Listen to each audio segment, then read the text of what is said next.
Welcome to the following presentation of the Southeastern Conference on ABC. One of college football's oldest rivalries is renewed on Black Friday in Starkville. It's the 122nd meeting between number 7 Ole Miss and Mississippi State, better known as the Egg Bowl. A ton at stake today as Lane Kiffin looks to lead Ole Miss to its first college football playoff with a win. But whether Kiffin would coach in that game or leave for another job is of great speculation. The Rebels are seeking their first ever 11-win regular season thanks to the emergence of quarterback Trinidad Chambliss.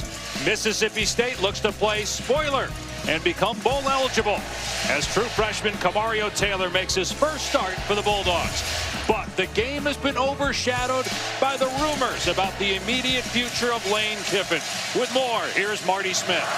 Dave, this is the greatest era of Ole Miss football ever. In fact, the victory today would mark the first 11-win regular season in 132 years of Rebel football. The leader of that historic rise here at Ole Miss, obviously, Lane Kiffin. And as a result of that, he's the prettiest girl at the dance in the wildest coaching carousel we've ever seen in college football.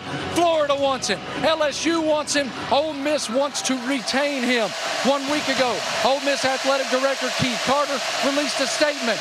We would like to have an answer and expect to have an answer tomorrow. On Saturday, I interviewed Kiffin on the field here just about an hour ago and asked him pointedly, where are you in this decision-making process? He pointed to the game, but said, Marty, this has been going on for weeks. Yeah, the noise is loud, but we're used to it, Dave.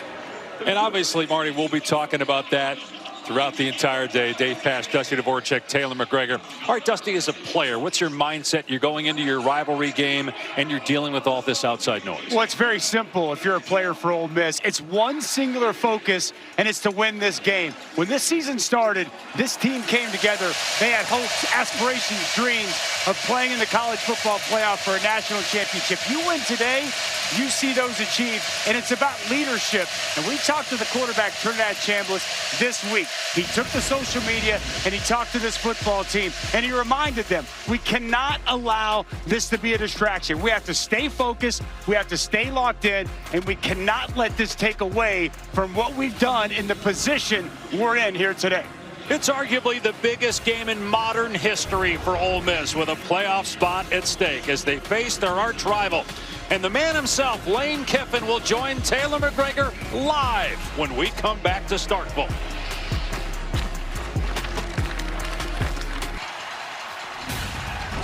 Welcome to the SEC on ABC, presented by Target. Okay, let's hear from the head coach at Ole Miss, Lane Kiffin, standing by with Taylor McGregor. Thank you, Dave. Coach, there's been a lot of outside noise the last couple weeks regarding your future. How have you kept your group focused on the task at hand today? Well, these guys have been dealing with that for a lot of weeks in a row, so we're focused on going 1-0. There's a lot on the line here. Rivalry games, records mean nothing, but to get to 11 wins for the first team in the history of this state would be amazing, but we're going to have to play really consistent and play really well football for 4 quarters. Yeah, you said it. Records mean nothing in a rivalry game. What is the biggest challenge in this Egg Bowl? Just to stay composed. You know, these guys are really good. They have a really good offense and some dynamic playmakers, so we got to play really well, win the turnover battle, and limit explosive plays. Thank you, Coach. All right, guys. Dave? And if they win, Taylor, they still could make it to the SEC title game next week. They would need help. Losses by A&M tonight against Texas on ABC, and Alabama in the Iron Bowl on ABC tomorrow.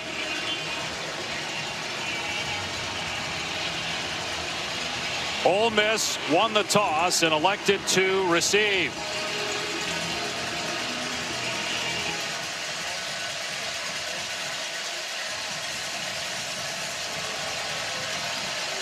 Kyle Ferry will kick it deep.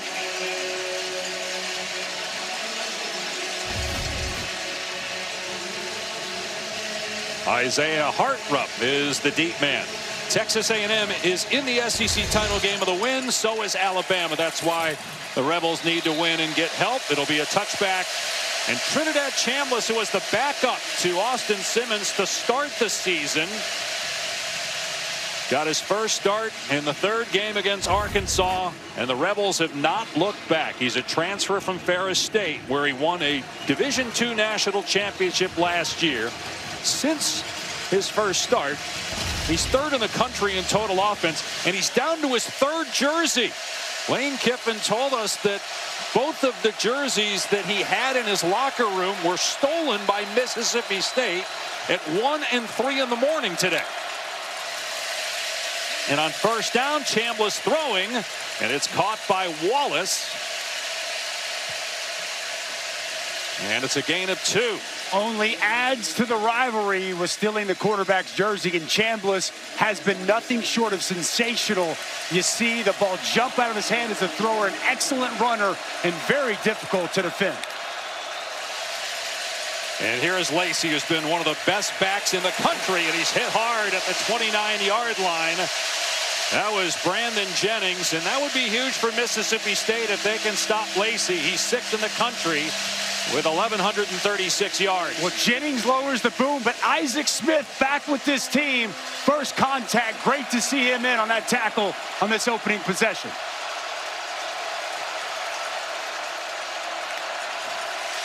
Chambliss on 3rd down and 5 with time to throw, and it's pulled in, and keeping his balance, Wallace all the way down to the 35-yard line. 35-yard gain on 3rd and 5. Well, you mentioned the pressure. Watch this in cut you're going to see here from Wallace, and just a strike delivered from Chambliss. 3-man rush, no pressure, and a nice first down. Lacey down to the 31 for 5 more yards. Mississippi State has allowed 629 rushing yards the last 2 games. The Bulldogs, with a win, would get bowl eligible. They have 1 conference win in 2 seasons with Jeff Levy as the head coach. They beat Arkansas a few weeks back, but they've been blown out in their last 2 games since.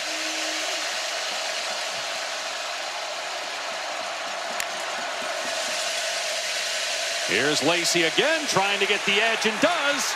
And he's got the 10, and he's got the end zone touchdown, Ole Miss.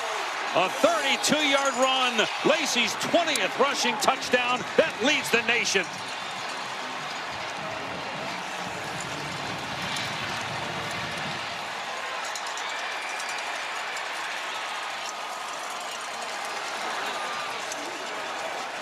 What a start for Ole Miss, with the outside noise and the inside noise about the future of Lane Kiffin. Able to march down the field in less than 2 minutes and hit pay dirt. Carnero on for the point after. 7-0 Rebels. Well, it's about setting edges, and this has been a problem for Mississippi State. The safety, Brylan Lanier, is going to come down, and he's got to set this edge. Watch Kudus, the offensive guard, 75, come out. When Lanier comes down, he's got to keep that outside shoulder free. He gets blocked, comes inside. Excellent blocking on the perimeter by Stribling. And Kewan Lacey with his 20th touchdown, and a great start for the Rebels.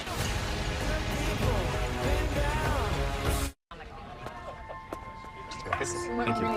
It's 7-0 Rebels here in Starkville.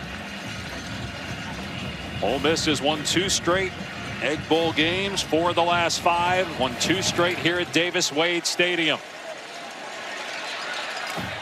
And fair catch, so it will come out to the 25 on the touchback. Camario Taylor.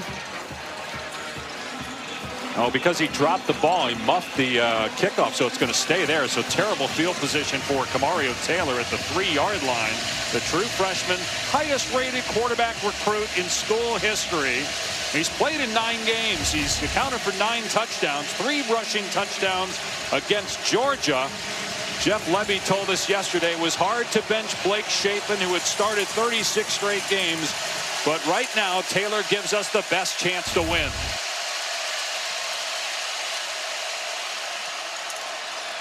Devon Booth suspended for the first half for disciplinary reasons, so he's not starting at running back. Fluff Bothwell is the tailback.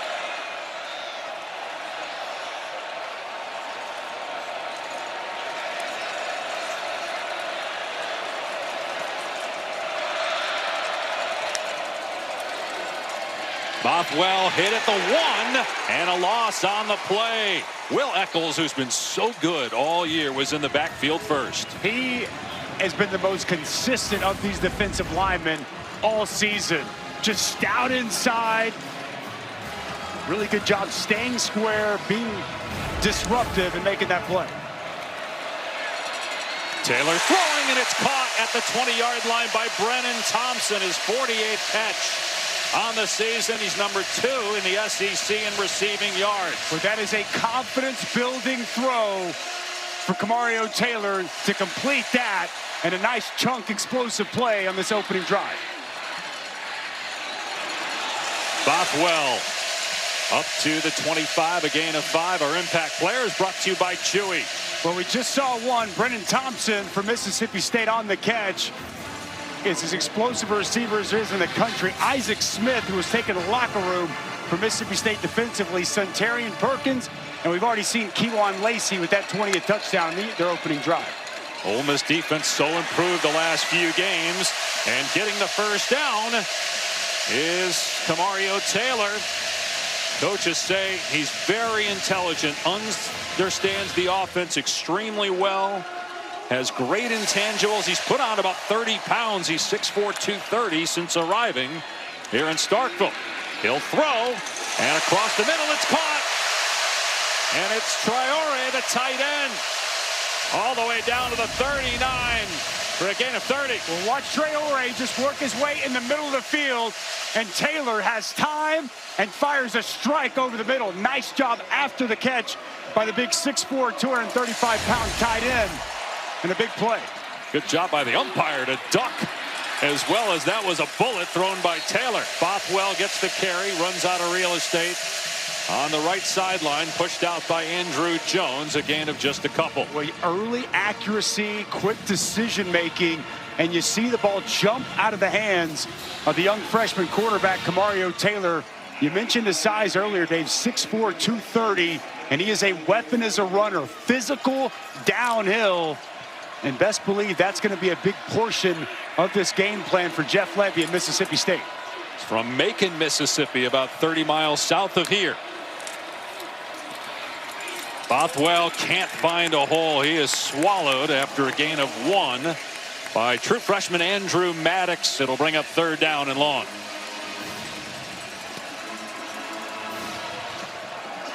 The 3rd downs, Anthony Evans has been a go-to guy for this offense throughout the course of the season. Top of your screen.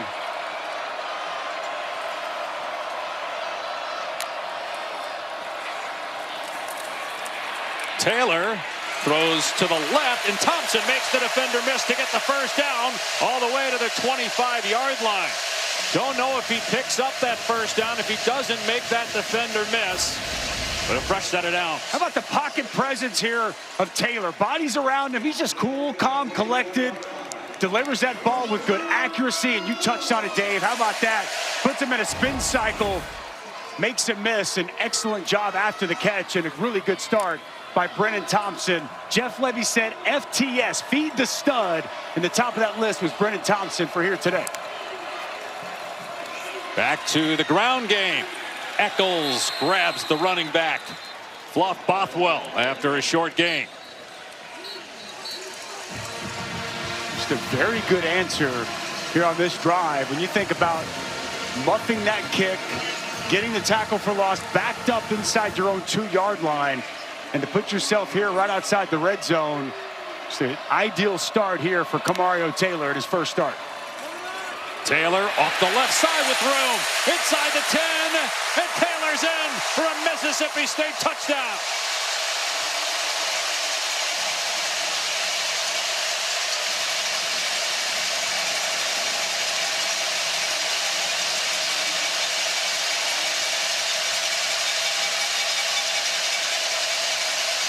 They go 97 yards in just over 4 minutes, and Taylor's 6th rushing touchdown of the season in his first career start.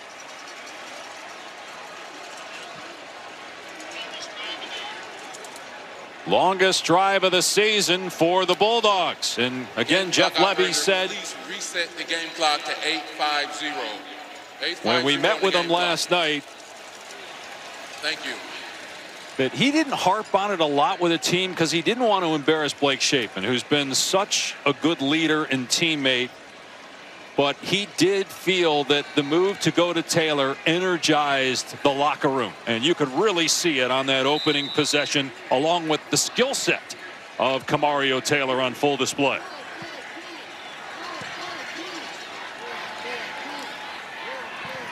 And Ferry ties the game at 7. Well, it's Taylor with the touchdown, but watch the blocking. Okay, it's ideal. Fluff Bothwell. You're going to see Perkins come in. He's going to pick this up. Now watch backside guard. You're going to pull your tight end, and everybody is going to be perfect. 75, Jacoby Jackson. Traore gets on the perimeter, and Taylor strolls in the end zone as we're tied early here in the Egg Bowl.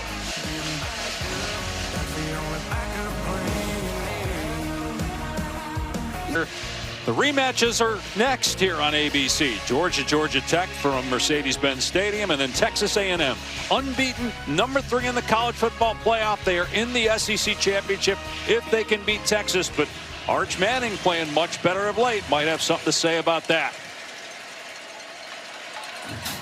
Touchback, it'll come out to the 25. Let's check in with Taylor. Well, Dave, Mississippi State linebacker Isaac Smith has missed the last game and a half with a lower body injury. And just moments ago, he was taken into the locker room. He came back out with a heavily taped right ankle. He's on the field right now, but he was on the sideline trying to roll out that right ankle. This is important because coaches said there's such a difference when Isaac Smith is on the field versus when he's not. He's the guy who helps create an edge for this defense, something they need right now. Yeah, Taylor, he's got a level of physicality and a presence about him, and this rivalry means the world to him. They need 2 on the field here today.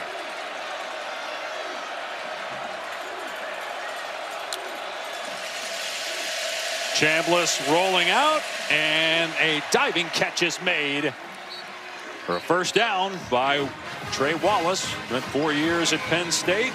He is the leading receiver on this Ole Miss team in his first year with the Rebels and first time in this rivalry game.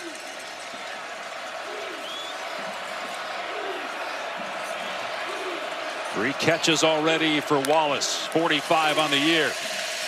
Lacey, who had that 32-yard touchdown run on the last possession, picks up 3 to the 40-yard line, wrapped up by Malik Silla. And this will be the question all throughout this game. Can this Mississippi State run defense that has really struggled the last 3 weeks slow down Keelan Lacey? Because expect to see a heavy dose of 5 here today for this Ole Miss offense. 4 carries, 42 yards already for Lacey. Played 6 games and carried the ball 23 times last year at Missouri before transferring. Out in space, Watkins, a true freshman, gets the first down for Ole Miss into Bulldog territory. With Winston Watkins and this whole receiving core, it just is so deep, and you can go to different guys, but he had a slow start to the season, and as things ramped up, especially that Oklahoma game, the true freshman's been great. Not much that time. Up the middle for Lacey. Bottled up by Jere Bledsoe. A gain of 1. When they need to see that, Jere Bledsoe, I think, is the most talented of these interior defensive linemen. They need Travion Williams. They need Kedrick Bingley Jones, and especially Bledsoe inside to be able to hold the point and hold that line of scrimmage here today.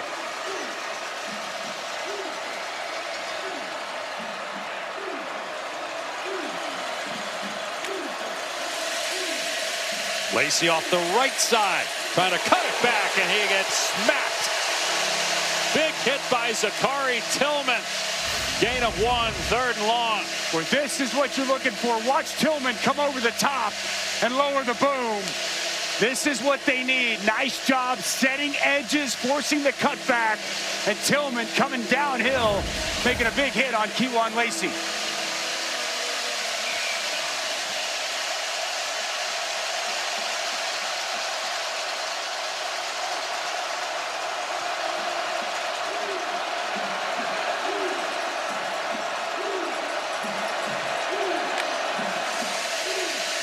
Chambliss steps up and takes off, dives close to a first down, and appears to have it. He does at the 34. Chambliss always seems to make the right decisions. He does, and he is such a natural runner. Watch him feel this, and he sees it, and he knows I can get there immediately. And the acceleration, an excellent job diving to get the first down. Chambliss fires. There's a flag down. The catch is made by Watkins. He broke a tackle and close to a first down. We'll see what the penalty's about. But what a great story Trinidad Chambliss is. Austin Simmons was supposed to replace Jackson Dart. He started the first 2 games, got hurt against Kentucky. Chambliss got the start the next game against Arkansas and has never looked back. Number 27 of the defense lined up in the neutral zone. The result of the play of the first down, the penalty is declined. Chambliss started 16 games in 3 years at Ferris State. That's not FCS. That's Division II, and he won a national title there. But back in week 3, when we met with Lane Kiffin, he said there's something about this young man. We feel really good about him, and boy, was he right. They knew they had something special. Going back to the fall, the first scrimmage he had, 6 possessions, 6 touchdowns, and it was pretty much then that both Weiss and Kiffin knew this kid's got something, and boy, he's shown it ever since he's gotten the reins of this offense. And Chambliss going to the end zone. It's caught for a touchdown by Wallace. What a throw by Chambliss, right on the money for 6.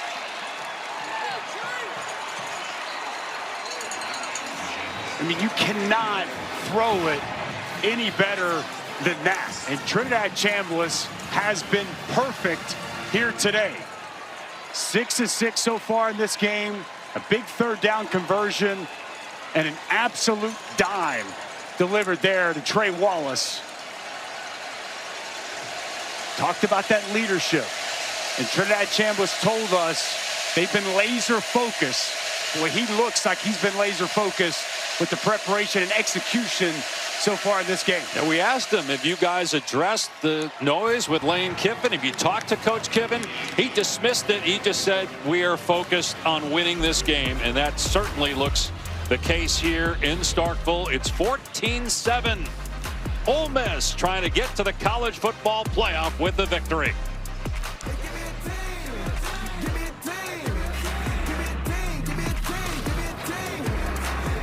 Student athletes, thank you to Allstate. Dave Pash, Dusty Dvorak, Taylor McGregor. Colin Wilson muffed the opening kickoff, so he's not back this time. Devon Booth, their normal returner, he is not playing in the first half for disciplinary reasons. It'll be a touchback and come out to the 25. Our drive recap is brought to you by Target. Well, Kamario Taylor making his first start today for Mississippi State. The true freshman was outstanding from his 2-yard line, a strike to Brennan Thompson. And how about this? Just perfect accuracy, hitting his big tight end over the middle. And we talked about his size at 6'4", 230. The quarterback counted, good blocking, but then the downhill running, just a glimpse of that opening drive of the skill set and the challenges that Ole Miss will face defending Kamario Taylor here today. Mississippi State leads the country in opening drive touchdowns, yet they've got a losing record at 5-6. Taylor running to the right. He's got a touchdown running or passing now in 6 straight games, and picks up a couple there before Xavier Harris shoves him out of play. I think that opening drive is a glimpse for everyone to see why Jeff Levy made this tough move. Blake Shapen, a veteran senior quarterback on senior day, but he felt Kamario Taylor gives this team the best chance to win, and they want to close out this season with a bowl game and postseason play. Between the tackles, it's Xavier Gayton, just his 23rd carry of the year. He'll come up short of a first down by a couple yards. Gayton had a critical loss fumble in a game against Florida, a game Mississippi State lost by 2. They lost in overtime to Texas and Tennessee, but beat Arkansas. Well, they've been close to winning more SEC games than just the one. Didn't win a single conference game a year ago, but greatly improved from 2024. Taylor keeps it himself, got the first down and more. Out to the 37 for a gain of 4. Well, it's a numbers game. Look at the numbers in the box. Only 5. You got the numbers advantage. Now just run the football with your quarterback. Bring your tight end over. You got 6 to block 5. And you got a big quarterback. It's a good play call. Spread out the field. Get the numbers in your favor and let your quarterback go to work. They'll operate out of empty set now on first down at the Mississippi State 38. And Taylor behind Thompson, who may have scored. He's the fastest man in the country. He catches that in stride. He might be gone. Pass just a little bit behind him, one that Kamario Taylor wishes he could have back. A deep in-cutting route. Pastel's just behind him. You touched on it, Dave. Former state record holder in the 100-meter in the state of Texas. A 10-1 from Brennan Thompson. And boy, he can absolutely light you up if he gets the football in open space. First incomplete pass for Taylor. Gayton off the left side. And a short game, maybe two, before he's grounded by Suntarian Perkins. It'll be 3rd down and long.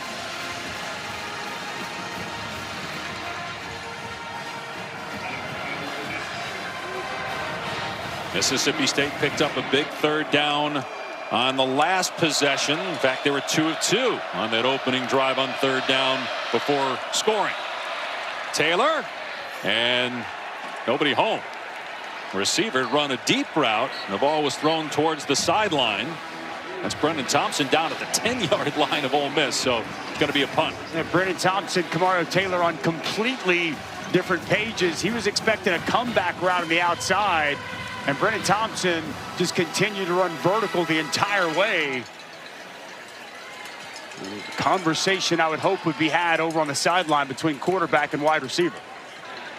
Ethan Pulliam will punt. Wallace is the deep man, has to race forward and makes the fair catch at about the 22. So Trinidad Chambliss in great company when you look at most games with 300 passing yards and 50 rushing yards in the SEC the last 30 years. You got 2 Heisman winners tied with Manziel at 4 in 2012 and 2 fewer than Jaden Daniels with LSU in 2023. And I'm not so sure if Trinidad Chambliss hadn't started to kick off the season against Georgia State and Kentucky, he wouldn't be more in the Heisman Trophy conversation, because since he's taken over, few people have been as good and impacted their team the way Trinidad Chambliss has here this season. He has been a playmaker, and he's been outstanding and impossible to defend. He'll give to Keywan Lacey on 1st down. And a gain of maybe 2 that time. Williams on the stop. I also think with Trinidad Chambliss, you think about last year, like Lane Kiffin identified after spring, we need to go get another quarterback. He said, you need more than one. They found Trinidad Chambliss, they identified him, they brought him in. And man, the way he's picked up this system with Charlie Weiss and Lane Kiffin has been pretty incredible in such a short amount of time. Said he's going to ask for another season of college football after this. Throwing deep here, and flags are down as Caden Lee, the intended receiver, got tangled up with Brylan Lanier, the safety.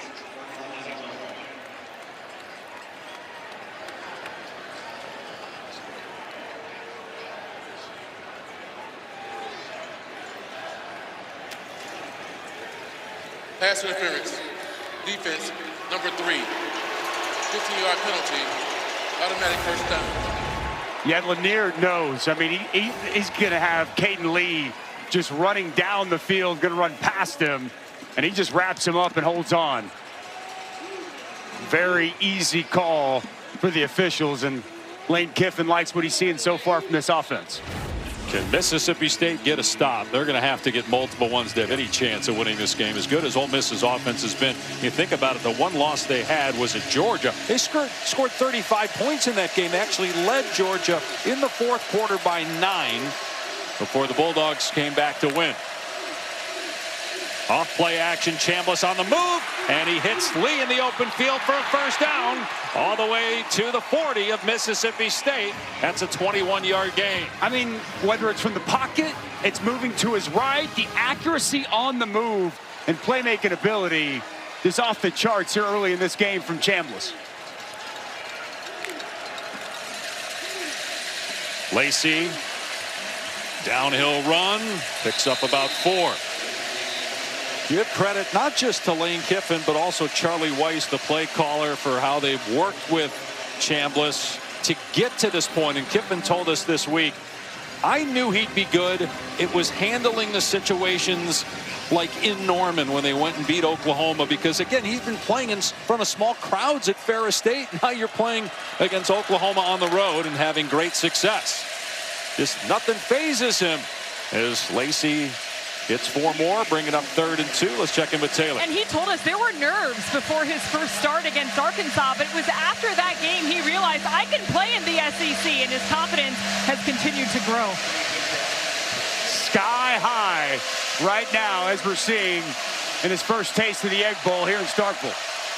We're going to keep it on the ground in 3rd and 3. And Lacey gets hit hard by Jerron Manning for no gain. And Ole Miss going to keep the offense out there for 4th down. Boys, Jerron Manning, watch right here. Also 11, the freshman Tyler Lockhart. Watch these guys come downhill and deliver a bowl of tag team action. They're on Kewan Lacey, and as expected, 4th and short. Ole Miss going to go for it. They will direct snap it to Kewan Lacey in these spots. And you're right on it. Lacey's got the first down.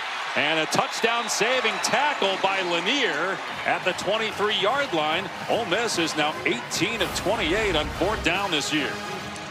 Well, you're going to see backside tight end pull and get out in front. Just going to be a counter with Kewan Lacey. They love giving him the football in these short yard situations, goal line situations. And will continue to call his number now. 11 carries already in the first quarter for Lacey. Final seconds of the opening quarter. Chambliss will keep it. And he is run out of bounds at the 11-yard line. Pushed out by Kelly Jones on the final play of the opening quarter. Trinidad Chambliss, 7 of 7 passing. A touchdown, Kewan Lacey. A touchdown run. The Rebels trying to win the Egg Bowl and get to the CFP. This presentation of the SEC on ABC will continue after these messages and a word from our ABC stations. You are stealing my jersey, Mike's cake. Hey. Now, what has impressed you the most about your offensive start? Well, they've come out really well, obviously extremely focused, and they're executing really well, run and pass, and we actually have some bigger plays. They're grabbing us in some cover 0 and got the pass interference. So we need to finish this and get up 21-7 here. Thank you, Coach. All right. Dave? A lot of speculation about this being the last game for Lane Kiffin at Ole Miss. We spoke with athletic director Keith Carter before the game. He said he believes Kiffin is staying as that pass by Chambliss thrown off target. He and Trey Wallace not on the same page. Kiffin in his 6th season now led them to 3 consecutive 10-win campaigns with a win. They're basically, and even if they were to make the SEC title game and lose, and obviously their chances drop significantly. The committee would consider, if Kiffin takes another job and isn't coaching Ole Miss, whether they would make the college football playoff if he's not here. An announcement will come tomorrow. Keith Carter reiterated that to us on the field. But again, he believes Kiffin is staying. He said there is a contingency plan. As there's movement up front in the penalty flag. If Kiffin were to leave, likely on this current staff, an interim head coach. Start. Offense, number 75, 5-yard penalty, 3rd down. And I really appreciated Keith Carter talking with us before the game, like you mentioned. Very honest, very open. Kind of told us everything that was going on. There's an agreement between them that a decision would come so that they could start to move forward. What that looks like if Ole Miss wins and they're in an SEC championship playoff, we'll find out. But like you said, Dave, the expectation from the Ole Miss athletic director is that Lane Kiffin's the coach moving forward. Kiffin told us earlier in the week he has not made a decision. And Carter believes that as well. They run Lacey on 3rd and 13. They only get about 5. It's 4th down and 8. And Ole Miss will send down the field goal team, and Mississippi State able to finally get a stop. Well, that feels like a significant stop. And I know just to force a field goal, giving up a lot of yards, but find a way to force this field goal and keep them out of the end zone feels significant for the defensive coordinator Coleman Hutzler and just the confidence of this defense overall. 37-yard attempt by Lucas Carnero, one of the best kickers in the country, 21 of 23 on the season. But he hooks it wide to the left.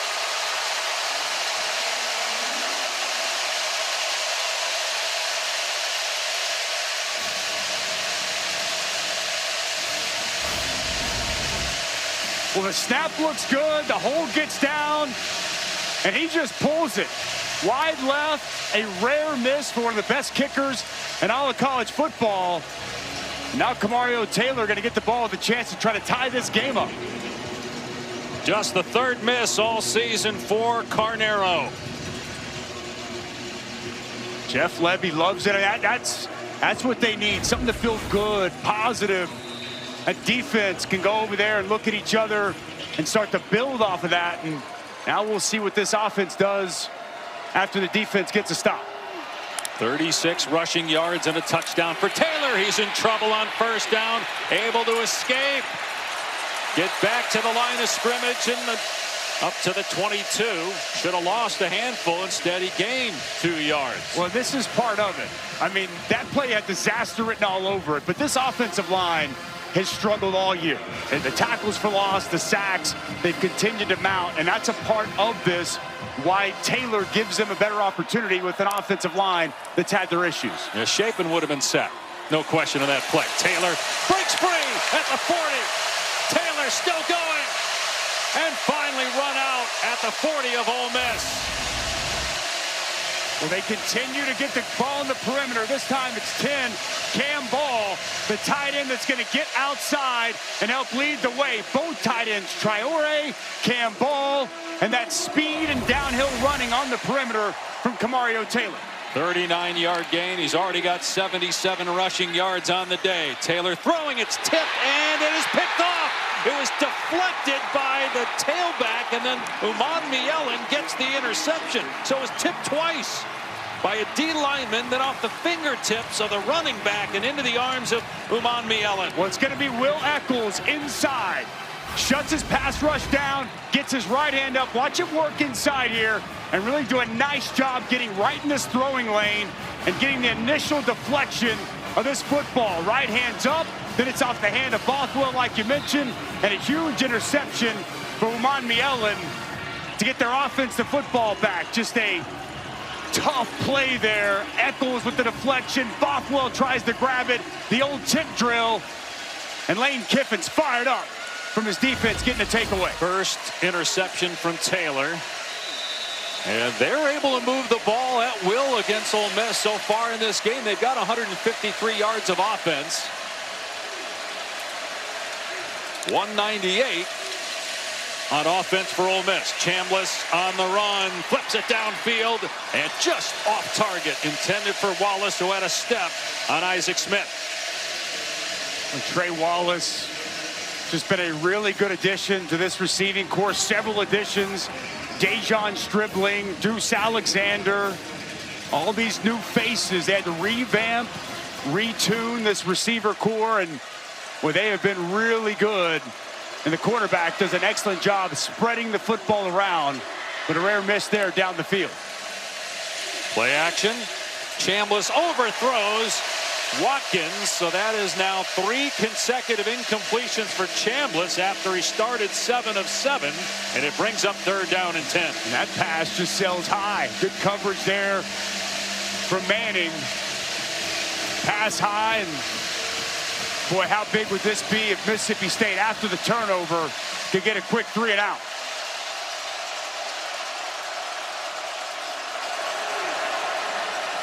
Daquan Wright's one of their favorite, Daquan Wright, favorite target, 3rd downs. See him in motion. Just a 2-man pressure, and Chambliss taking a shot, but overshoots Watkins. So there's the 3 and out.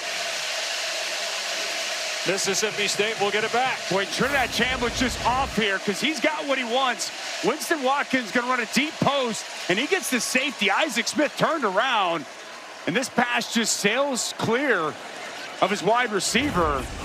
It's an off possession there for Trinidad Chambliss, and back-to-back stops now for this Mississippi State defense. Gotta help their confidence as Bird gets rid of the punt. There's a flag down. Evans backpedaling, makes the fair catch at the 11. The penalty marker is at the 43 of Ole Miss. Early second quarter, the Rebels up 14-7 in this 122nd meeting. Battle of the Golden Egg, a trophy that started in 1927, but these two teams started playing in 1901 right here in Starkville. Illegal formation against the receiving team. Number 88 of the defense was lined up over the long snapper. 5-yard penalty will be tacked on to the end of the kick. First down. It's the 10th most played rivalry in the country, second most in the SEC, behind Auburn, Georgia. Mississippi State with possession, down 7 when we come back.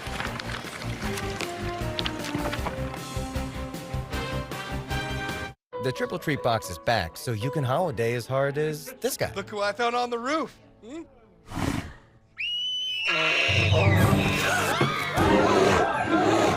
were you thinking? Holiday harder with the Triple Treat Box from Pizza Hut.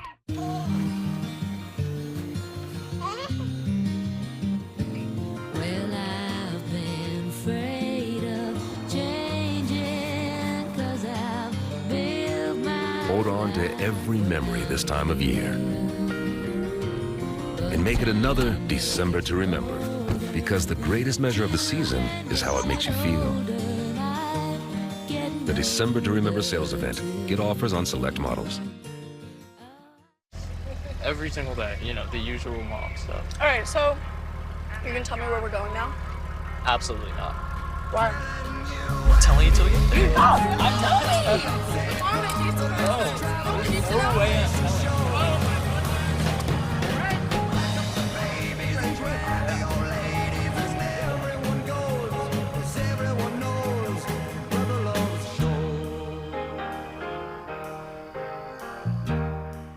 On a confrontational Fansville by Dr. Pepper. And Ole Miss got off to a good start with Kewan Lacey scoring from 32 yards out. Mississippi State bounced back with a touchdown by the quarterback Camario Taylor in his first career start, and Chambliss a deep ball to Wallace to make it 14-7.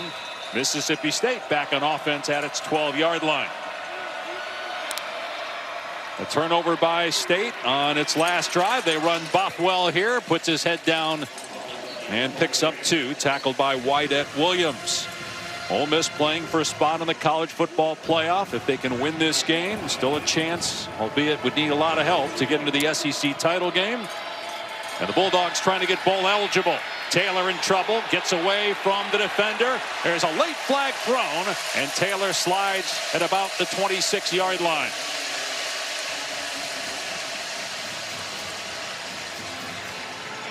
I think it's going to be a hold on the right tackle, Albert Reese.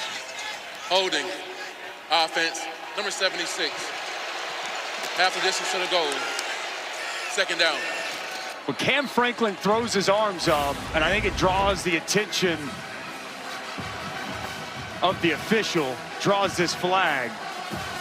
I didn't see a lot, but when he threw his hands up, sometimes as the defensive lineman, you can sell it. Looked like he did a pretty good job trying to sell that hole, but well, that negates a really big pickup there by Taylor. And the official took a few more seconds before. I don't know if he had trouble getting his flag out or if he wasn't sure that he was going to throw the flag before he finally put the penalty marker down. Taylor in trouble on his goal line and gets hit as he throws the ball away. Incomplete pass. There is a flag down in the area of offensive holding again. It was Xavier Harris that looked like he was getting held. Eccles as well.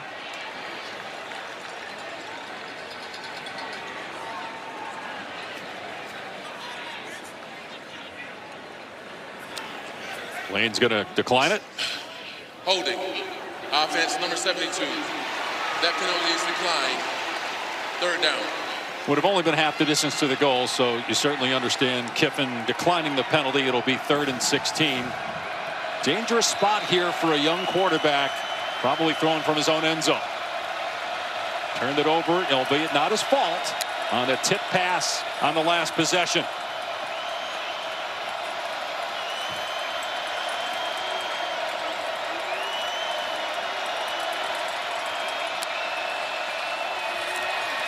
Taylor from the end zone over the middle, caught Bothwell, wrapped up at the 15.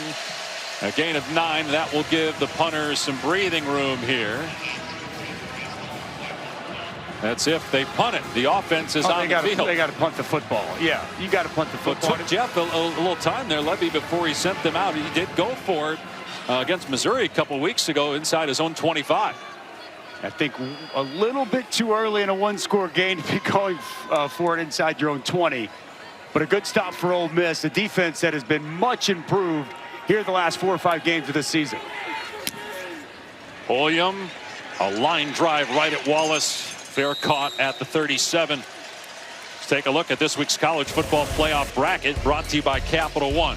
Now, you see Miami at number 11. That's basically a placeholder. They would have to win the ACC championship to guarantee a spot. The top 4 remains unchanged. Ole Miss was number 6 last week, but after Oregon trounced USC, they flip-flopped. Yeah, Oregon, I think the committee was waiting to see them being a good team. They did. They rewarded them. Ole Miss was on a bye.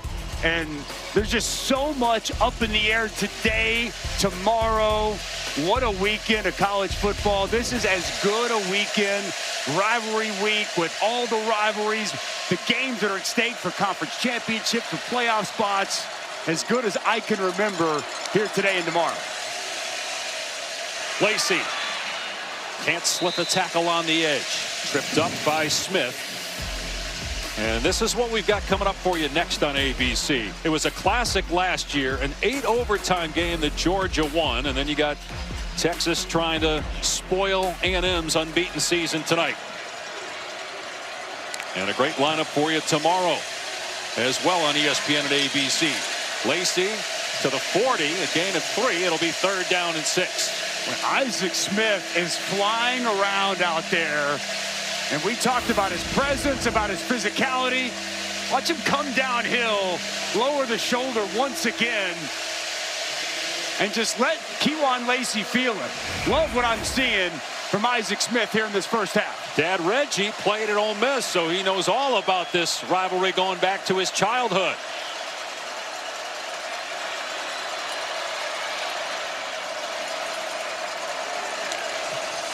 Chambliss to the air on 3rd and 6. Pressure off the edge. Pass to the sideline.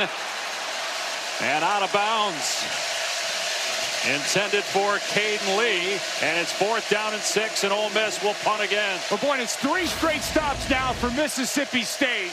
The coverage is excellent. And this pass just sails a little bit high. Caden Lee gets up but can't get his feet in.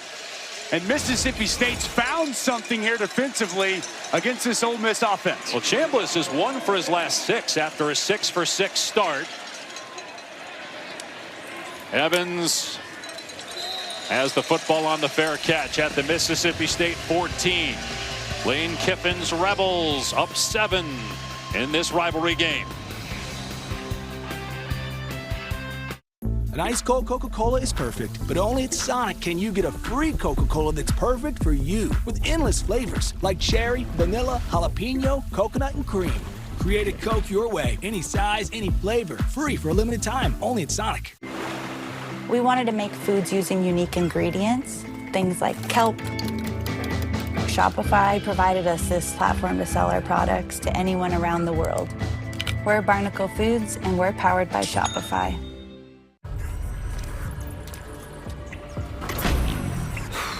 Never thought this would happen.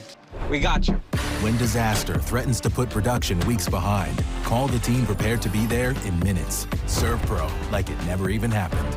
One of these people uses the Colgate Total Active Prevention System. It's 15 times more effective at fighting the root cause of many oral health problems. As for the other guy, Sarah, good luck. Be dentist ready with Colgate Total. Tired of struggling with impossible messes in your tub and shower? Mr. Clean Foaming Bath Magic Eraser cuts through 100% of soap, scum, and grime, while Mr. Clean Extra Durable effortlessly tackles messes throughout your home. Switch to Mr. Clean Magic Eraser. Or will he go? Would it be Florida, LSU, or Ole Miss? Well, it won't be the Florida Gators. According to Pete Thamel, ESPN's college football insider, the Gators are moving on based on irregular communication with Kiffin recently that leads them to believe his interests lie elsewhere. So is it LSU or Ole Miss? Ole Miss Athletic Director Keith Carter expects an answer tomorrow. I will tell you guys, based on my ongoing conversations with Kiffin throughout all of this, I'm not sure he even knows as we stand here right now. It's kind of like that Nate Bargatze Saturday Night Live skit where he plays George Washington. Nobody knows. Well, and that was our read on not only Kiffin as Taylor keeping the ball and still going. Yeah, great run out to the 22. But in our conversations with Lane as well, Marty, and then just our group conversation, the three of us along with Taylor McGregor talking with Keith Carter on the field. And Lane Kiffin was walking by. He actually joined the conversation. Now, at that point, we were talking about Trinidad Chambliss. Lane brought up, hey, did you guys know Trinidad Chambliss had his jersey stolen by Mississippi State? But it's just kind of interesting as we're talking with his boss about him, and then Lane just happens to walk up and join the conversation. He knew what we were talking about. Yes. He knew exactly what we were talking about, Taylor. But the best part about the Trinidad Chambliss story, guys, his jersey was stolen once. So it was stolen once. The equipment staff went in, realized it was stolen. So they set up cameras, replaced the jersey, and then they got the guys on camera stealing it again. And then the best part was pregame, I went up and asked Jeff Levy about it, and he said, I actually think that it was Lane Kiffin. So he asked Lane Kiffin pregame, are you sure that wasn't you? That seems like something you would do. I like it. Adds to the rivalry, adds to the sizzle of this year's Egg Bowl. Bothwell up the middle for a gain of 4. And again, the read that we got also from Athletic Director Keith Carter is that he doesn't believe Lane Kiffin has made a decision, but he told us a decision will be given. Now, he didn't say that Lane was given an ultimatum. He said it was a group decision that Lane would tell them by tonight or tomorrow morning whether he was staying or not. A highly anticipated decision that will have Rebels and Tigers fans on the edge of their seat, as we now know from Marty that the Gators are officially off the Lane train. Well, and again, in talking with Carter, we brought up the fact, well, what if Kiffin leaves? Will he be able to coach the team in the college football playoff? He said a decision has not been made. Nothing is off the table. But he wouldn't feel great as Taylor is hit hard at the 32 on 3rd down and 3 and doesn't get the first down about Kiffin going to a rival and then staying to coach Ole Miss in the college football playoff. It's also possible Kiffin could then take staff members with him. We asked Carter about that. He said, we have a plan in place in case Kiffin and others were to leave. A lot left to unfold, and again, they got to worry about winning this game before you worry about, you know, what does it mean for potential playoff, SEC championship. The matter at hand is to beat Mississippi State and then figure that out. But there's still a lot left to figure out. As Wallace chuggles that, but is able to secure it. A lot left to unfold here between today into tomorrow morning. Midway point of the second quarter, and Ole Miss with the ball, leading by 7 when we come back to Starkville. Credit Mississippi State's defense. They've done an excellent job stopping the run game. Kejuan Lacey was hot knife through butter early, but now this Mississippi State defense has been downhill, it's been aggressive, it's been attacking, and Trinidad Chambliss has been off. He started 7 for 7, 0 for his last 5, with 4 of those being overthrows. I'd expect to see them get him involved in the run game. We haven't seen him impact much with his legs. Maybe some more short, intermediate throws instead of trying to push the football down the field. Get him back into the flow, get him back into a rhythm here on this drive.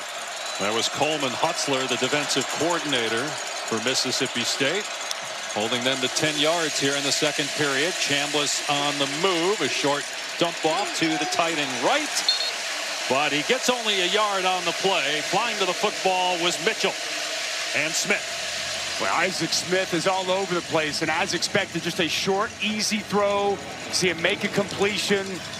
But that Bulldogs defense up to the task, flying around. Nice job for a minimal gain. Chambliss had been 0 for his last 5 before that completion. His pass caught, but an immediate tackle is made by Lanier on Watkins at the 24, a gain of 6. And tackling has been a real issue for Mississippi State. But good tackling once again. Lanier, watch, as soon as this ball is out, he triggers, goes downhill, and it's catch tackle. Pressure coming off the edge. They're going to change the play at the line of scrimmage. That corner was coming. They caught it. Will they call it off? Mississippi State check, as Ole Miss does.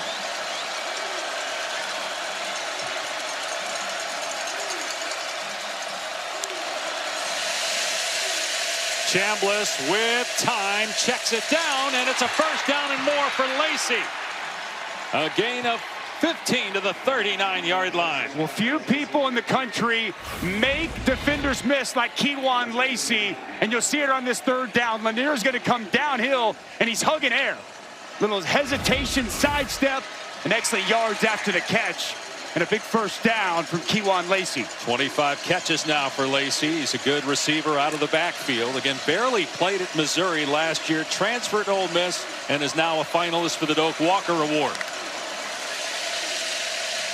Another pass play. Chambliss hitting Deuce Alexander on the perimeter for a handful. And this is the adjustment we've seen now this drive. You notice short, more intermediate throws, just quick hitches. Tight end, running back out of the backfield. We saw the last couple of drives pushing the ball down the field more. Chambliss was off. He's on here in these short, more intermediate throws. Maybe taking a shot here, though, but everybody covered, so Chambliss finding a running lane and diving to the first down marker at the 49-yard line.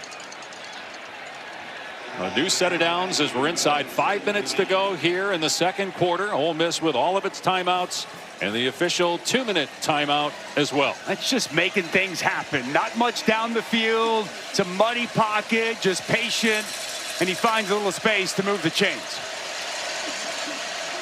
Got 6 rushing touchdowns on the season. Accounted for 51 total touchdowns at Ferris State last year. And here's a shot play, and he's got a wide open man, but he overthrows Winston Watkins. Penalty marker, though, in the secondary. We saw interference called in Mississippi State in a similar situation earlier. Jerron Manning was in coverage that time. Holding. Defense, number 13. 10-yard penalty. Automatic first down. And Jerron Manning's going to get the hold. You'll see him working right here. A little bit of a double move here from Winston Watkins. Fakes inside, then works back out. And Jerron Manning knows he's beat. He gets that tug, and it draws the flag. First down at the 41 of Mississippi State. Chambliss design run upended at the 40-yard line. That was Hunter Washington on the hit. Ole Miss trying to win 11 games in the regular season for the first time in school history. Their total wins of 11 back 2 years ago included a bowl. That was the first time that's happened. It's the greatest stretch of football in program history, and this is one of the biggest games in school history. As the ball comes out, the arm hit of Chambliss, and it's still loose, recovered by Mississippi State. And so pushing and shoving after the play, and now a flag. Daquan Wright and Tyler Lockhart get into it, and now the benches are starting to empty. Mississippi State running onto the field late. Another flag is thrown. The Ole Miss players are staying on their sideline, while Mississippi State's bench has come onto the field. Got to keep your composure in this spot. Both these coaches, these staffs need to get their players, need to pull them back. Boy, the tempers are flared. Ruling on the field is Malik Silla, forced a fumble on Chambliss, recovered by Mississippi State. And now they got to sort that out, whether the hand was going forward before the ball came out, or after, also after the play, what the penalties will be here.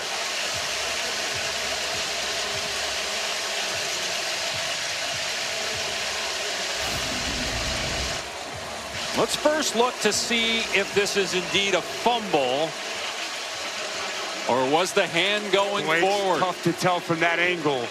Silla with an excellent rush off the edge, got that length, and he gets that right hand on the ball.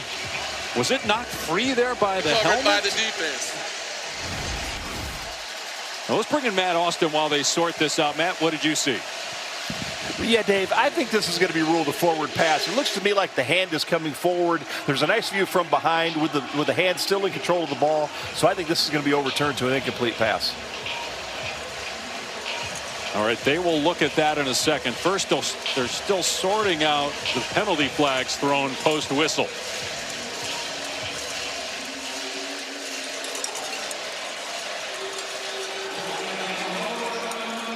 Well, that feels like a rivalry, doesn't it, Dave? But to your point, you got to keep your composure. You just get a takeaway. You don't want to hurt yourself. You got potentially the ball at your 34. You don't want to start throwing punches and get backed up. And both sides. I mean, it was coming from both sides. As we'll see here off the edge. Really good job dipping, turning that edge, getting to the arm of Chambliss. Do you see firm control with a hand going forward there? It is tough for me to tell. Matt Austin was pretty convicted in what he had to say. I think it's a really good look right here. Got to be clear and obvious. It does look to me, I agree with Matt Austin. It looks to me like he still has control of the football when that arm starts to come forward. So Daquan Wright looked to be the one initiating all that. And then there's Daquan Wright. Lockhart's a freshman. They're locked up over there. You got people grabbing each other's face masks, and coaches start to get involved. The scrum just kind of starts moving, and everybody's pushing. Looked like that 51 might have, like Townsend came in. And you got the Mississippi State players running onto the field from the bench, too. They got to sort that out. But we have ejections as well as first and foremost. What is this going to get overturned? And I agree with Matt Austin. I think it's going to. That would make it 3rd down and 8, Ole Miss.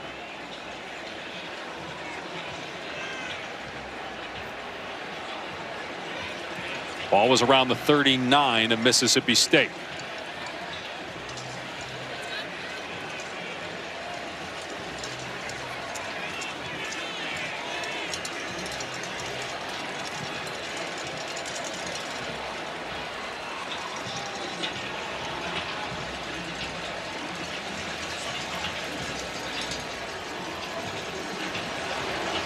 So there's a lot to sort out here, because if it's overturned, and we believe that it will be, that there was clear video evidence to overturn it, go back, figure out exactly how much time's on the clock, the down, where to spot the ball, and then figure out, okay, how many penalties are being thrown, what's the yardage, and is anybody ejected, because there were punches thrown.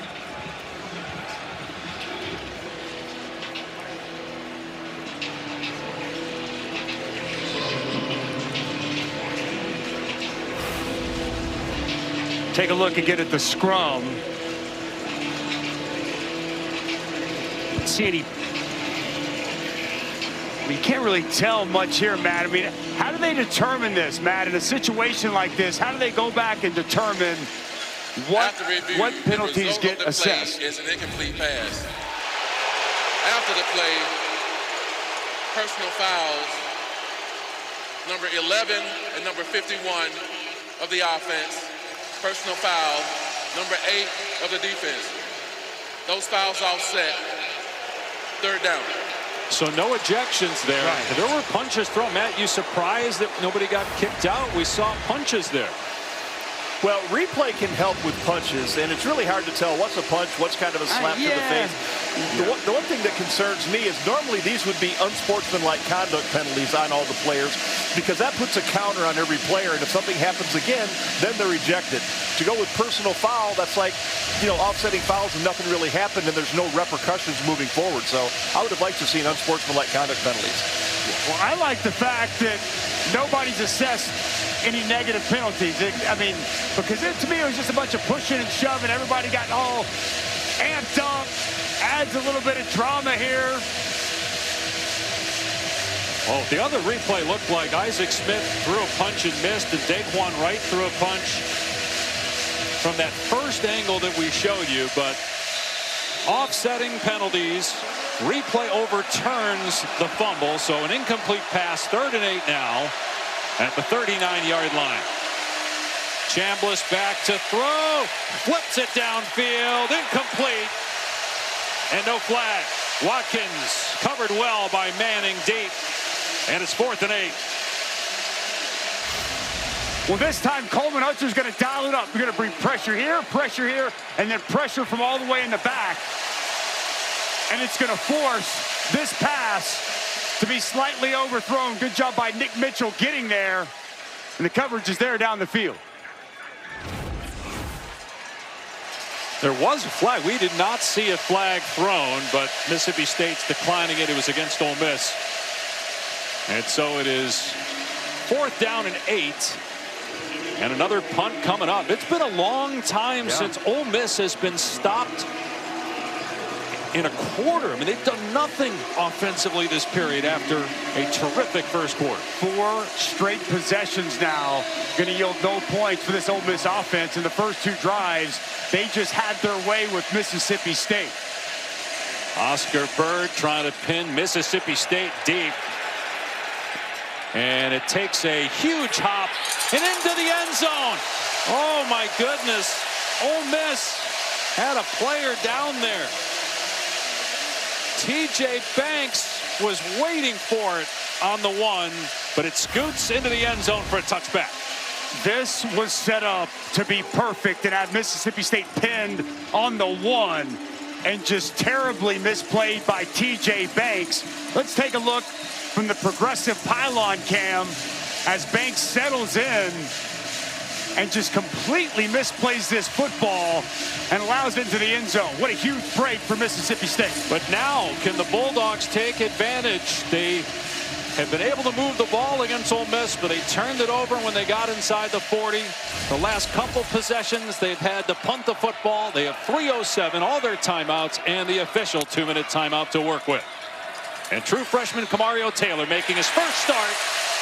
Dumps it off. Thompson underneath gets the first down and a gain of 15. A nice job by Brennan Thompson finding open space sitting down and a good confident throw from Taylor. The highest rated quarterback recruit in school history. It played in 9 games, but Blake Shapen had started 36 in a row until today. A lot of room for Bothwell. And Bothwell still going inside the 40. Ole Miss finally gets to him. Inside the 25, Daugherty. Well, how about the perimeter blocking outside? It's going to be Anthony Evans. It's going to be 11, Aiden Williams.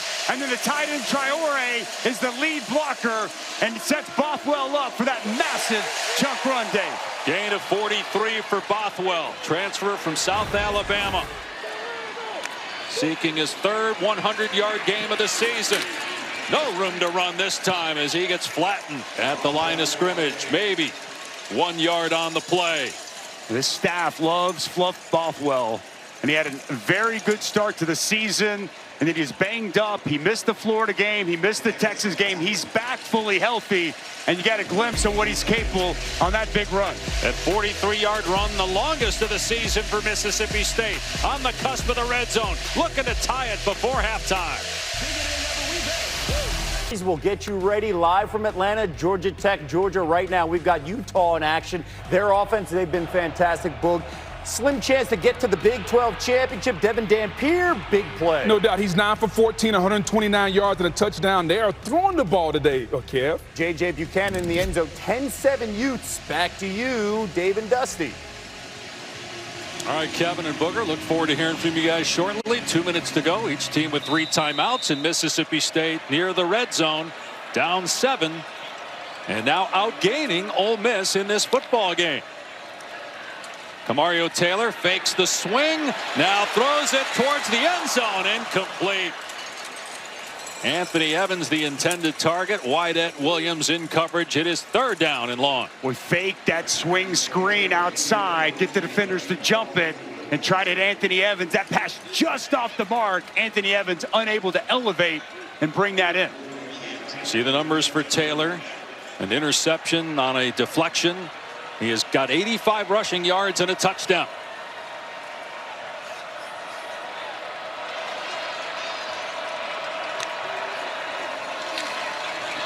On 3rd and 10, it's through the hands of Evans, and he was right at the line to gain. Would have been close to a first down. Instead, it's 4th down, and here comes the field goal unit. Timing just slightly off. This ball comes out just a touch too early. Evans, as he's out of his break and he turns, that ball's on him too high. I mean, just a beat too quick out of the hand of Taylor, and Evans unable to pluck that football. Kyle Ferry, who is 11 of 14 on the season, will attempt a 40-yard field goal to make it a 4-point game. And Ferry nails that one. And it's 14-10 Ole Miss. Well, we wondered, would Ole Miss be distracted with all the outside noise about Lane Kiffin? We were assured by players and assistant coaches they wouldn't be. And they came out and played a great first quarter. Yeah. It's just Mississippi State has found something defensively after really a struggle all season here in the second quarter. Yeah, I was going to say, because the execution was superb to start this game for Ole Miss. Trinidad Chambliss has got some overthrows, so you got to factor that in. But the Mississippi State defense, it's flying around. It's playing with physicality. It's tackling well, something they have not done the last 3 games. You couple all of that, and it's really their defense that has kept them in this ball game and find themselves down 4 here late in this second quarter. Yes, since Ole Miss missed the field goal that would have extended the lead to 17-7, they've had 47 yards on 14 plays and 2 3-and-outs. They'll have 3 timeouts to work with. Mississippi State still with 3.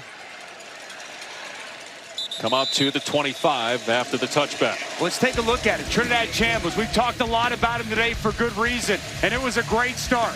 He was on point. You see that excellent throw there in the middle of the field. This touchdown pass to Trey Wallace. You can't throw it any better than that. Since then, he's just been off. Here's an overthrow to Trey Wallace on the move from the pocket. He misses Watkins high and long, and yet another overthrow down the field, missing his intended target. Can Trinidad Chambliss get it back together here before halftime? Just 27 passing yards on 4 of 11 after that hot start. From his own 25. Chambliss on the rollout. Throws back across the middle, and it's batted down by Jennings. Boy, Jennings, eyes on the quarterback as he's closing.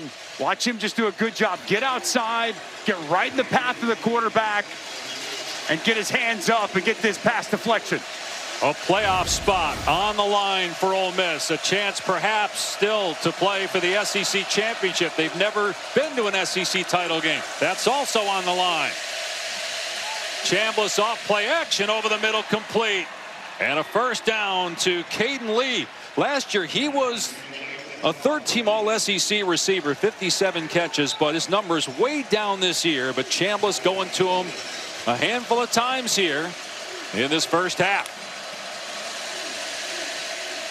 Here he is again on the catch, and he's picked up and slammed. Boy, Jerron Manning all over him. That's a gain of about 4. This Mississippi State defense has been lacking an edge. They're playing with an edge here today. And the clock approaching a minute to go.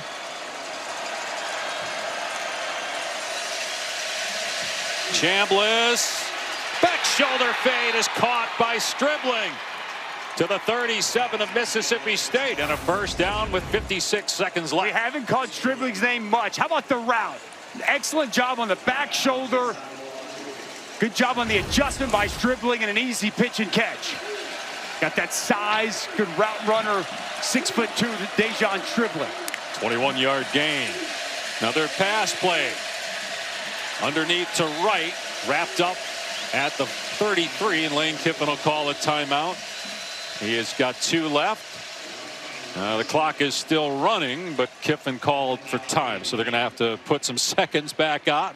About 4 seconds came off the clock after Kiffin had called a timeout. That sometimes happens in home games. In rivalry home games, it's going to happen even more. First time of the half. Ole Miss, 30 seconds in lead. Soon the officials caught that, but we'll see. Now, Ole Miss 10-1 6-1 in conference play. The lone loss was against Georgia. Georgia lost to Alabama. Bama lost to Oklahoma. But Bama has the easiest path along with A&M. A&M plays Texas tonight on ABC. Those two teams win. They're in. Ole Miss needs to win and get help. Very simple. Just like you said, Bama, A&M win. There's your SEC title game. If either one of those two lose, Georgia will go to the SEC championship game, and Ole Miss needs the most help. They got to win this game, obviously, and they need both Alabama and Texas A&M to lose for them to get in. But much like a lot of these conference races, man, it's coming down to the final weekend before we determine who's playing for conference championships. They put 7 seconds back on the clock, so 50 seconds to go in the half. Chambliss has time, now takes off with everybody covered downfield, and he gets to the ground at the 25-yard line. Clock will stop to reset the chains. 2 timeouts left for the Rebels. They will not use one here. He's such a dangerous runner. When it's not there down the field, can make a play when there's nothing there. Chambliss, and it's caught at the 11-yard line by Caden Lee. Gain of 15. Another first down for Ole Miss. Well, it's the veteran of this group of guys that have been here within this offense. Caden Lee, such a good slot receiver, savvy route runner. You see there on the out route. And on this drive, Chambliss and Lee in perfect sync. And Chambliss going to run it here and tackled at the 10. Kiffin will call a timeout with 17 seconds left, bringing up 2nd and 9. Boy, if Mississippi State can hold Ole Miss to 3, knowing that it will get the ball to start the second half, the Rebels will, that would be huge. And their attempt to pull this upset and get to 6-6 and get bowl eligible for the first time in 3 years. It feels like this possession here at the end of the half, a lot from momentum standpoint. Mississippi State's got to be feeling good defensively about what they did after those first 2 drives. But if Ole Miss can score right here going in, I think that kind of flips it. Now all of a sudden Ole Miss is able to take that momentum going into halftime. So with 17 seconds left, a timeout for Ole Miss as they sit on the 10-yard line. Very important for how this plays out here before the break. Ole Miss wins and essentially is in with a loss. They dip to about 42%. And again, the committee would have to consider if Lane Kiffin leaves to go to LSU or somewhere else, whether to penalize Ole Miss for not having its head coach. Chambliss, fade, Stribling. He's got it. Touchdown, Ole Miss.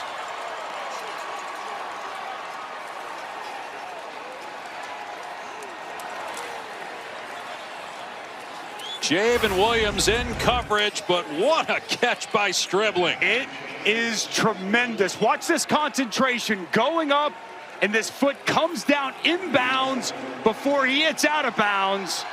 Just incredible concentration, fighting through the contact, possessing the ball.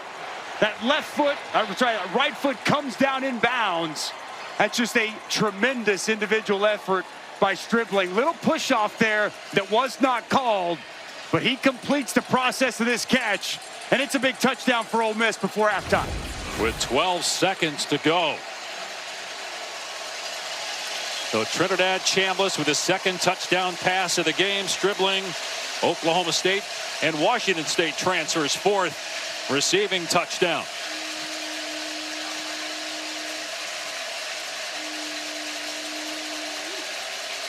Carnero, who missed a field goal earlier in the game, buries the extra point, and it's 21-10 Ole Miss. Great response from Lane Kiffin's team. Well, Trinidad Chambliss, he started so hot today, 7 for 7.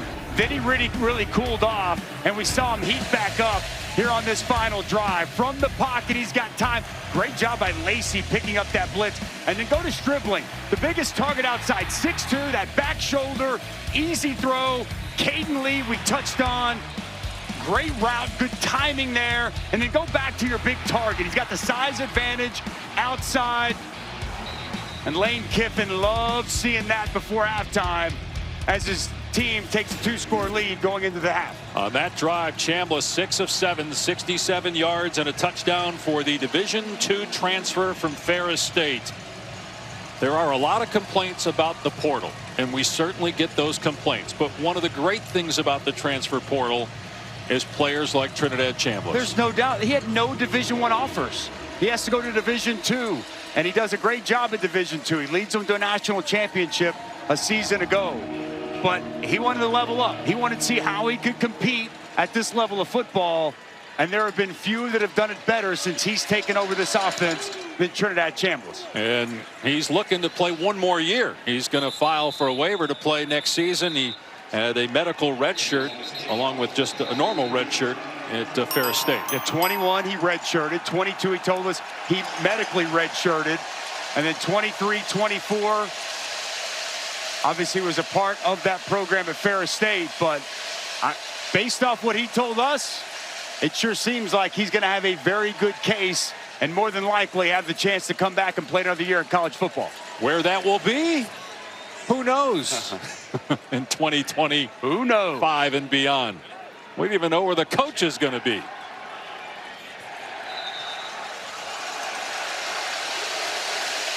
Well, Mississippi State just going to take a knee here and go to the locker room. They will get the ball to start the second half.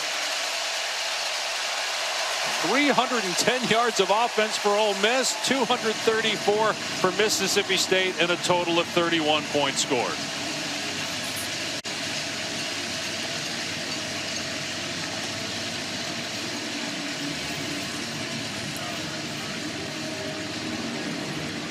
He had the turnover by Taylor, a turnover by Ole Miss that was overturned by replay, and those were huge plays in this first half.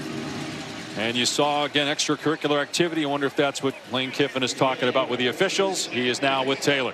Thank you. We just saw you have an extended conversation with the referees. What were you saying? Well, we just try to play clean football, man. We try to execute and play really good football. For a whole sideline to try to fight and leave their whole sideline, including their athletic director, I've never seen like it. So I'm just reminding them, like, we're trying to play football here. We're not trying to start a fight so, you know, our university can get credit for fighting people. How will you address the fighting with your team at half? We're good. Our guys stay on the sideline like they're supposed to. So we got to execute better in the red zone on offense. We did there at the end.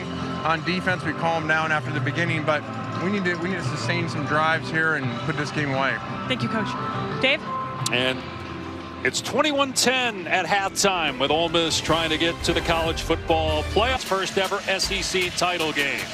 Dave Pasch, Dusty Dvorak, Taylor McGregor, the two quarterbacks in this game, were supposed to be backups this year. And one of them was until today, but both were very impactful in that first half. Yeah, Trinidad Chambliss really bookended that half. He started 7 for 7. He closed 6 for 6. It was accuracy, playmaking, on the move. And for Kamario Taylor, his first ever start here today, we saw him impact with his legs, 85 yards. Can he get some more with the passing game down the field? We saw him off a little bit with his wide receivers. Is that an adjustment Jeff Levy makes at halftime? And we see it here this opening drive.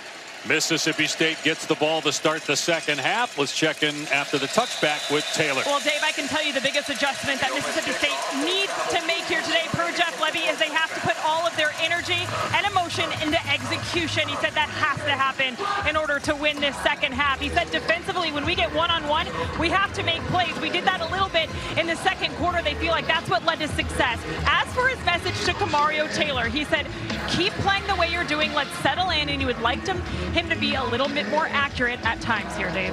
Benching Blake Shapen Taylor, who had started 36 consecutive games, to go with the true freshman who had played in 8 games previously, but gets the call as the starter today. And going to run it on the first play and drag down to the open field after a 2-yard gain by Perkins. That's a good perimeter tackle by Centurion Perkins. A big bodied Kamario Taylor. And he's able to get him to the ground for a very minimal gain. With the win, Mississippi State would be bowl eligible for the first time in 3 years.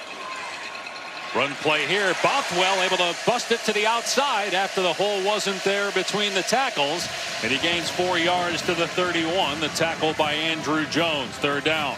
Third medium. And we haven't called his name a lot today, but Anthony Evans has been the go-to guy throughout the course of this season. He's in the slot right here. See if Taylor can find him. No catches yet, just 2 targets for Evans on the day.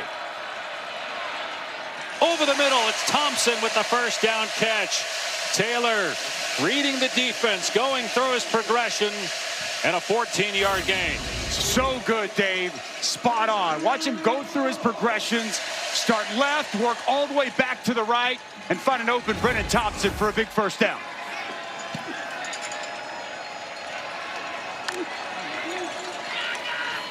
Bothwell on the delay with room off the left edge.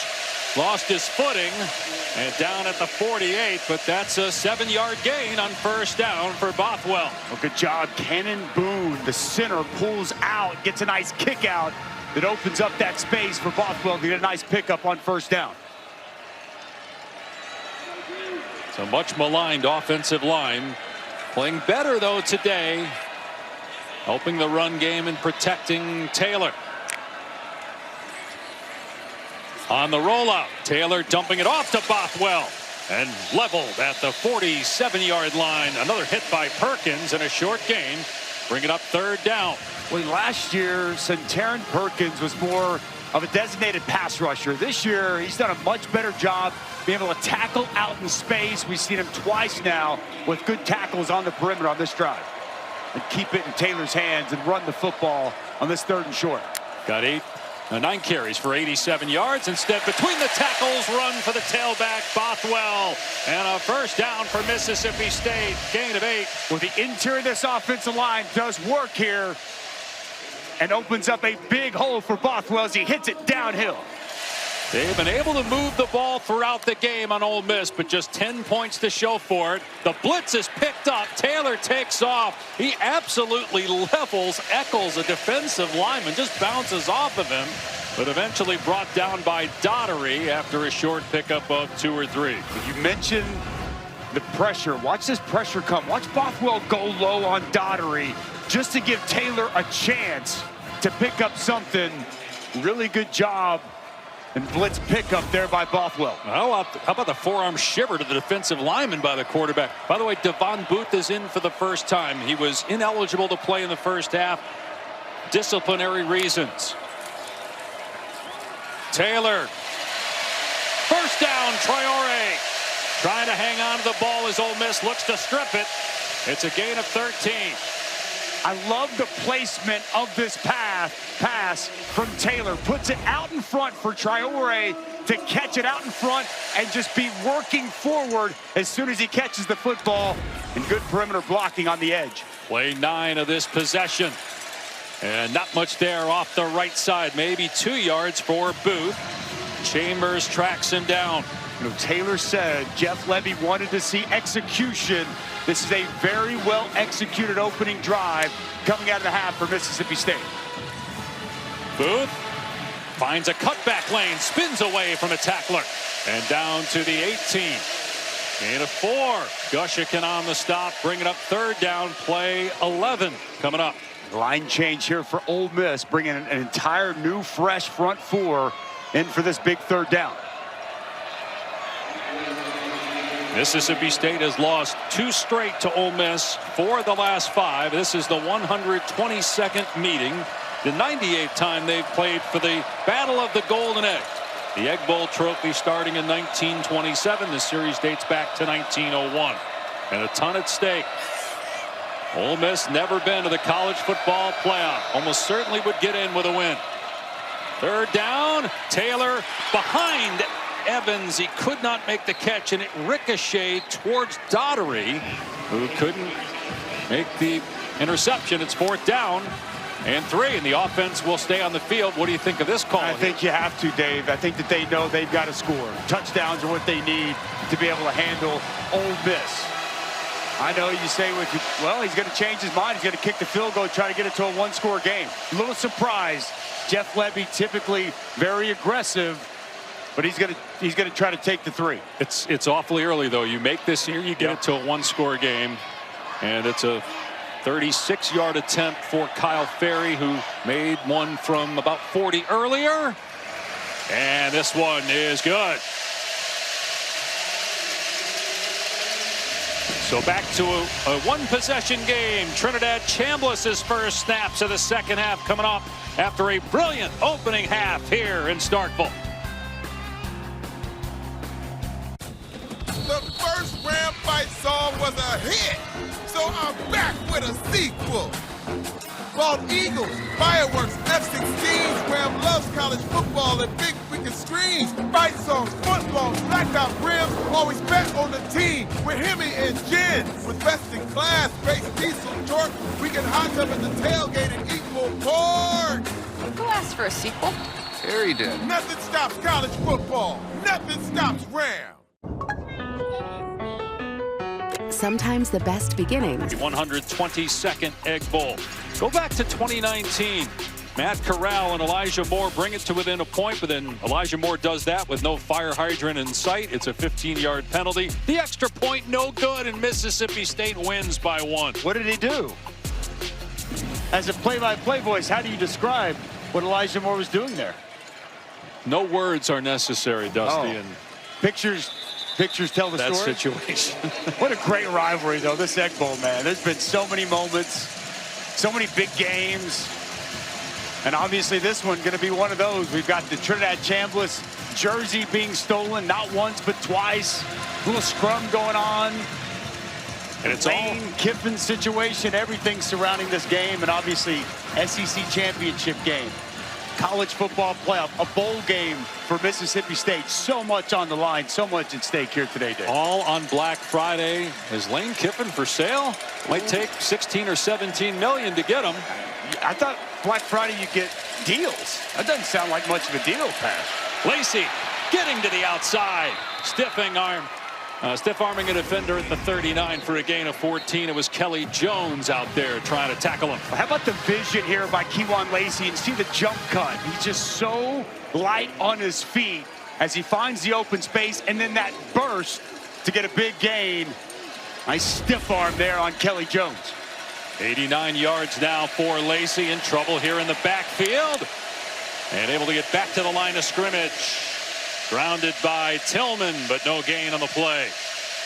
Much better there by Nick Mitchell, 40, setting the edge, forcing Kewan Lacey back inside to his help. Really well done there on first down. Ole Miss 113 rushing yards after Mississippi State gave up almost 700 rushing yards. The last 2 games, losses against Georgia and Missouri. Chambliss with time. Deep ball and through the hands of Wallace. Incomplete with Javen Williams in coverage. Penalty marker is down though. Holding. Defense number 15. 10-yard penalty. Automatic first down. That's the 3rd time we've seen either defensive holding or defensive pass interference on a deep ball. Javen Williams working on Trey Wallace. Top of your screen, gets that right hand, gets the grab, that draws a flag. And then Trey Wallace, as he's tracking that ball, not able to get back over and complete that catch. Would have been a 40-yard gain. Well, that was a perfectly thrown ball from Trinidad Chambliss. Logan Diggs in and now at running back. First down at midfield after the penalty. Chambliss stepping up, trying to find some room to run. And he's able to get a couple of yards to the 48. Very savvy in the backfield about knowing when to run and finding the running lane, not taking a big hit. Isaac Smith had pressure. Isaac Smith dialing up some heat there from Coleman Hutzler. He comes from that safety position, and it's a nice job by Chambliss getting a couple of yards. Here's Diggs. And he gets picked up and planted after a 3-yard gain. A flag is down. Manning and Smith team up on the tackle. Only 1 penalty on Ole Miss so far in the game, 4 on Mississippi State. This might be hands to the face. Personal foul. Hands to the face. Defense number 23. 15-yard penalty from the end of the run. Automatic first down. It's on Travion Williams. That's penalty number 5 now for almost 60 yards on the Bulldogs. Travion Williams going to get his hand up in the, right here. You can see on the left side of your screen. He's going to get his hands in Jaden Williams' face mask. Easy call. And he kept it there, and he got full extension. And if you celebrate penalties like Lane Kiffin, full swing on that 15-yard penalty. Mississippi State with turnovers and penalties, not helping itself, trying to pull the upset. Been 5 years since they've beaten the top 10 team. Between the tackles run for Diggs. Down to the 28, so just 2 yards there. Last week, Ahmad Hardy of Missouri had 300 yards, the most in the FBS this season. And again, just 120 rushing yards for Ole Miss as a team. But Chambliss has been so good, even in second and third down and long, throwing the ball. He's passed for 212 and 2 touchdowns. Lacey back in as they go from the pistol here on 2nd and 8. Lacey hit hard again, and that's Zachary Tillman, who's delivered the wood a few times. But he's shaken up. You had Malik Silla in there too. Well, Tillman, you mentioned it multiple times today, just bringing the hat. 235-pound linebacker. Big hit, but still down on the field. Wonder if Silla fell on his leg that time. Friendly fire from a teammate, or if that was just on the hit that Tillman delivered. You played in, obviously, the Oklahoma-Texas rivalry, Oklahoma-Oklahoma State rivalry. Feels like the pads pop louder in these games. Oh, absolutely, they do. The physicality is cranked up. The intensity is cranked up. I mean, this is bragging rights, brother. I mean, this is in-state. You're playing for a trophy. You're playing for that egg. Everything else that's at stake, there's no doubt. And let's not kid ourselves. There's no love lost between these two programs. As Jeff Levy told us yesterday, this rivalry is all about hate. That's bringing some serious collisions on the field here today. He said Ole Miss looks down upon us, and he coached at Ole Miss for Lane Kiffin when he got the job. The Ole Miss coach has said Mississippi State, they can't stand us. 3rd down and 6. Chambliss throws high and incomplete off the fingertips of Wallace. It's 4th down, and here comes the field goal team. Boy, just the drop here by Trey Wallace. This is a well-designed play by Charlie Weiss. Gets exactly what he wants. Isaac Smith turned around and off the fingertips of Trey Wallace. And the frustration there for Chambliss, knowing they just missed a golden opportunity to get one step closer to that golden egg. Now, Lucas Carnero missed a 37-yard field goal, just his 3rd miss of the season. First inside 40 this year. This will be outside the 40. 43-yard attempt officially. And it's hugging the right upright, but it hooks at the end, and it's good. So it's 24-13, Ole Miss.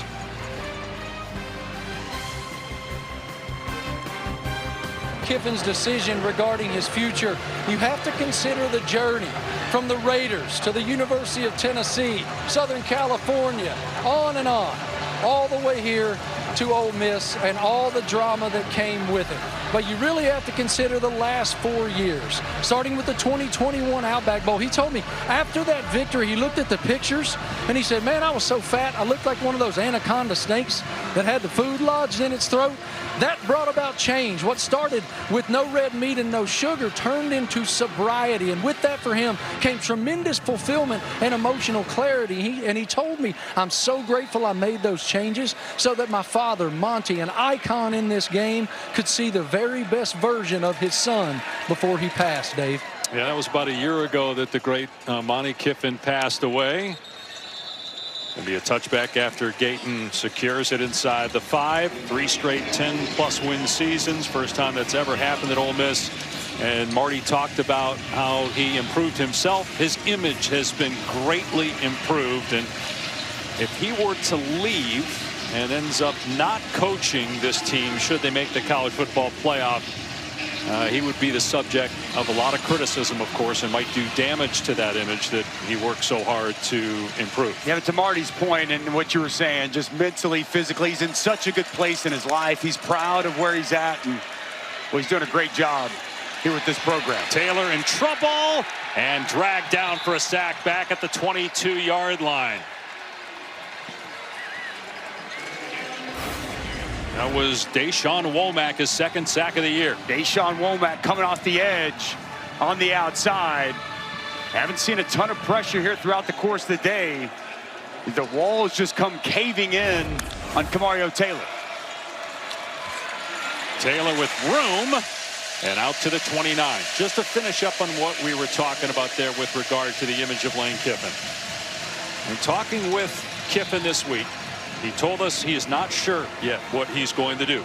We spoke with the athletic director, Keith Carter, before the game. He told us he believes Kiffin is going to stay at Ole Miss and said that Kiffin will let him know tonight or tomorrow whether he's staying here or going elsewhere. And there will be a discussion about, if he goes elsewhere, whether he can coach in the playoff. Great move by Taylor to get a first down. Although the athletic director told us that he did not feel like ultimately that Kiffin would end up coaching in the college football playoff, but it's possible Kiffin could take his staff with him, which would make things interesting. Let's check in with Taylor for more. Kiffin, before the game, told me today, it's one of those things that's interesting. You find peace, you find happiness, and then you're forced with this decision again, and he's in the midst of it right now. And the ball comes out, but on the ground is Bothwell, and he lost it trying to pick it up.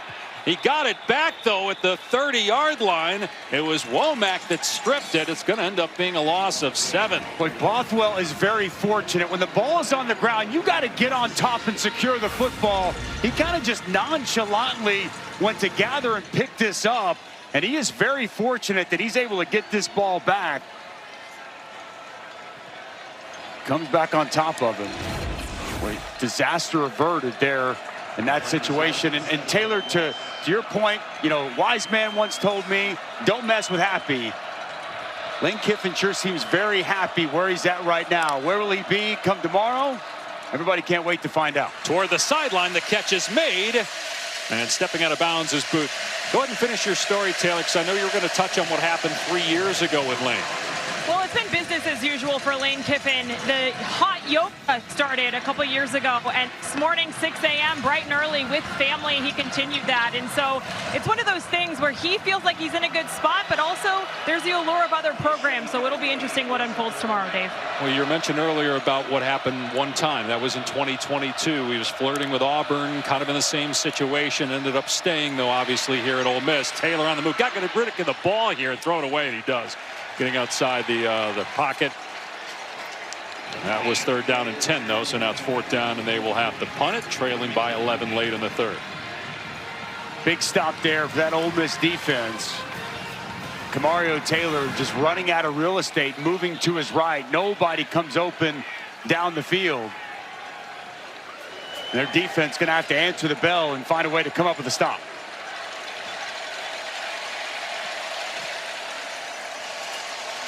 Wallace is deep. And a line drive by Pulliam. Wallace with the fair catch around the 22-yard line. You're watching Fairfield by Marriott Rivalry Week.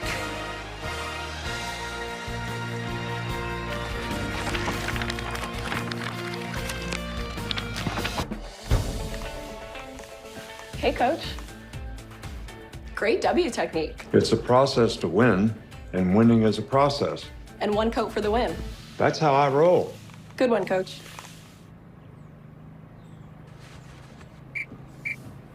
Get one coat hide in over 1,000 colors with Behr Marquee, only at the Home Depot.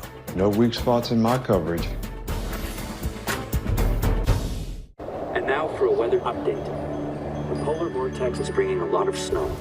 Good news for a white Christmas, but just be safe getting home. This storm will be here through the night, as will I.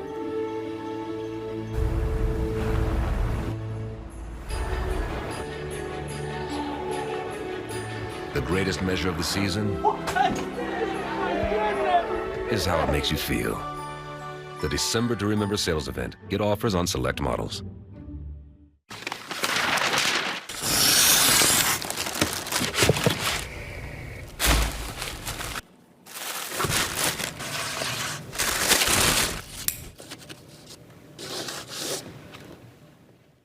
I'm sorry about the billboards, Danny. I promise I'm not trying to take your job. Well, personally, I prefer those billboards.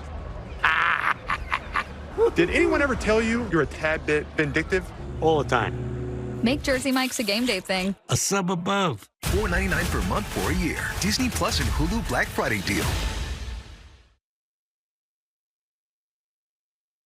Want to talk football with a friend? Just tell Siri. Call Jesse on speakerphone. I'm not sure Jesse would answer. He's about to call the Georgia Tech game up next year at ABC. Kirby Smart and company, ranked 4th, trying to make the college football playoff. And I think Georgia's hitting their stride right now. We saw them in Starkville a couple weeks back. Then they really beat up on Texas. Georgia Tech, we were there last Saturday. Well, they missed a great opportunity. It feels like Georgia might be in for a big performance today. Shot play on first down. Through the hands again of Wallace, unable to secure it. Diego Brumfield in coverage. They continue to test those corners. It was there, but Wallace could not pull it in. And they continue to win, and Trey Wallace wins again outside. He does the hard work, just unable to bring it in. Back-to-back possessions he wishes he could have back. That's now 3 plays he's had in his hands, but there's a penalty flag down. We didn't see the flag drop. We have not heard an announcement.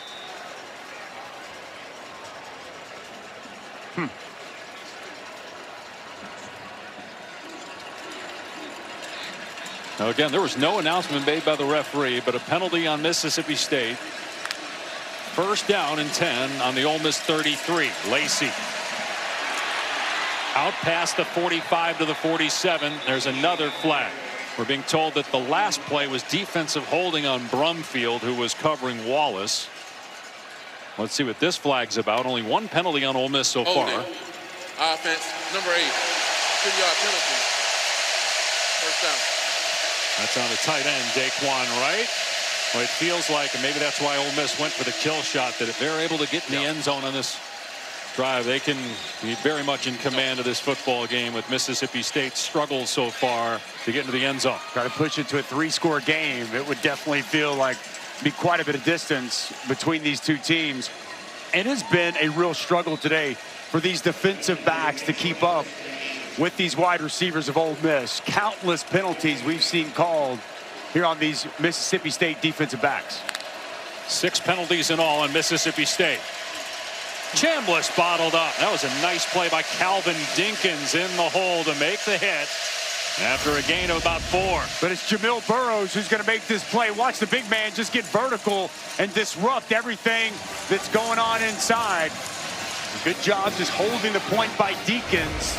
It's good defense all the way around by Mississippi State. 2nd down and long. Chambliss. Lee makes the grab at about the 38, so they get 10 of it back. It'll be 3rd down and about a handful here. Just an easy access throw off coverage and a good find there by Chambliss.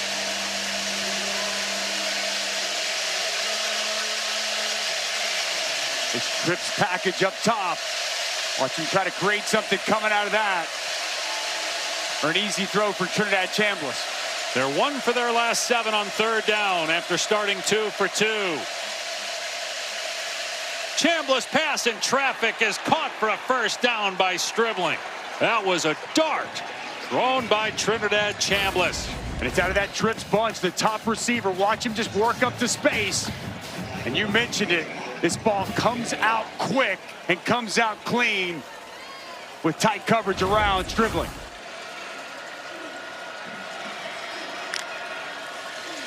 Chambliss back to the air, off play action, in trouble, and he's able to find another receiver after eluding the sack. It's Caden Lee, gain of about 8. Chambliss, the Ferris State transfer, Division II school, which he helped win a national championship last year. He was the backup at the start of the year. Austin Simmons was the heir apparent to Jackson Dart. Simmons gets hurt week 2. Chambliss starts week 3 against Arkansas. And he and this team have not looked back. The only loss against Georgia, and they were up by 9 in the 4th quarter of that game. First down carry. Kewan Lacey inside the 35. Kewan Lacey is just so quick, and when he gets in the hole, that ability to jump cut and make people miss, second to none. Nice piece of running there to pick up that first down. Over 100 yards on the day, 6th in the country. 1,240 yards on the season. Leads the nation with 20 rushing touchdowns, including 1 today. That is a school record at Ole Miss. And like Chambliss, a transfer. He was at Missouri, Lacey was, and carried the ball just 23 times last year.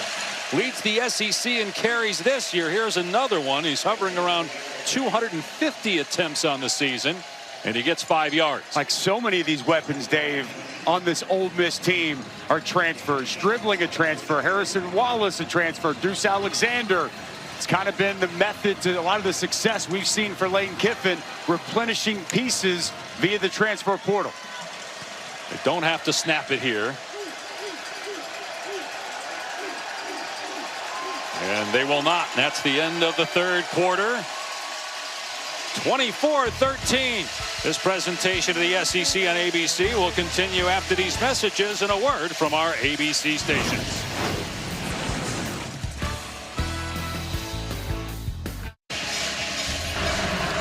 Point lead going into the fourth quarter. How do you close this out? Well, we're right there. We just keep missing little things. We had the third down with the guy open and just missed him. So we got to pop this thing open here and hit a touchdown here and get us to 3-score games and stop letting them hang around. Thank you, Coach. Dave? And that does feel, Taylor, like that would do it. If they can get into the end zone, make it 31-13, a lot to overcome for Mississippi State, in part because they really haven't been able to stop Ole Miss. Giving up almost 400 yards of total offense yet again. One-on-one up top. Instead, Chambliss goes the other way, and the catch is made by Lee. And it's a first down. If Ole Miss wins, likely in the college football playoff for the first time, they would still need help to make it to the SEC title game.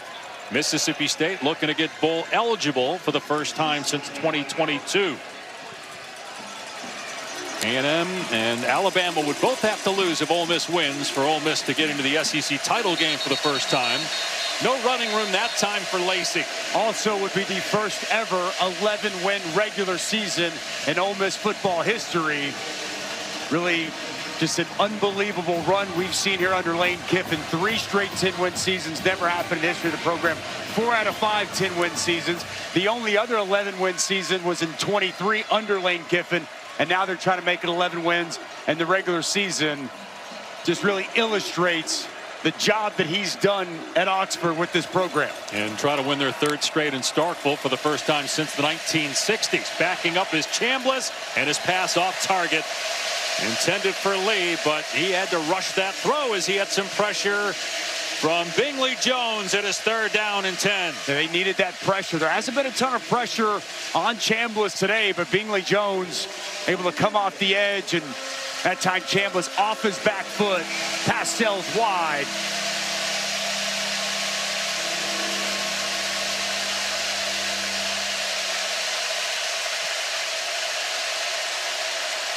Biggest play of the game for the Mississippi State defense. Trying to hold Ole Miss to a field goal. Chambliss to the end zone. Stribling makes the catch. His 2nd touchdown.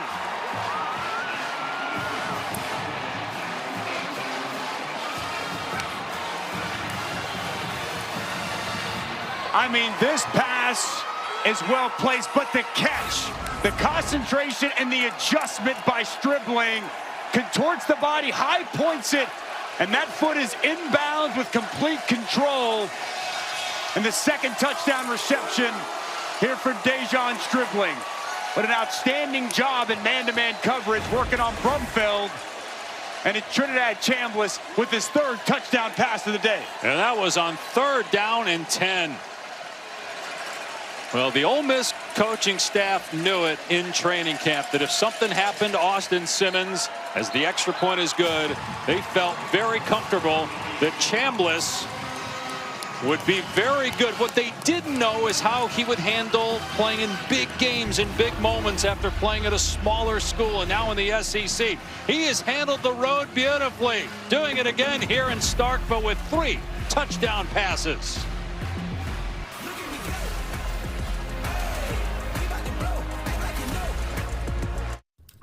A Chewy order is on the way for Junior, who's more of a senior these days.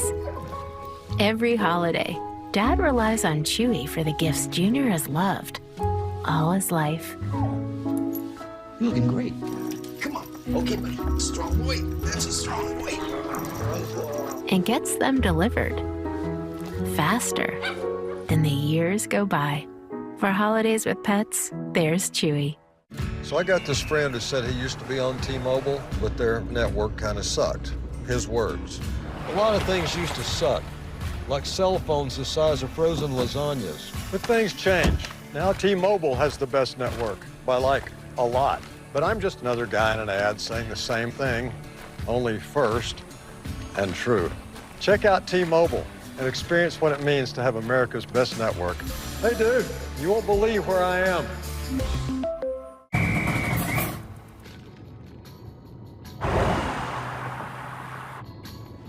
You okay, big guy?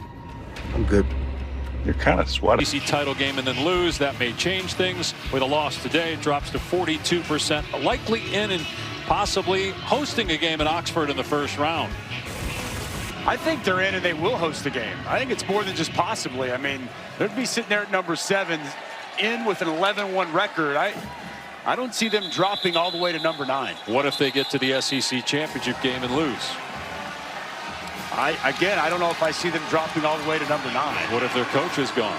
Does that impact the committee? Should there be a second loss or a first loss in terms of home hosting or not hosting a playoff game? As we heard from Hunter Yurchek the other night, they don't have a data point with that. So essentially, if they saw an SEC championship game and they look like a completely different Ole Miss team, they could potentially hold that against them.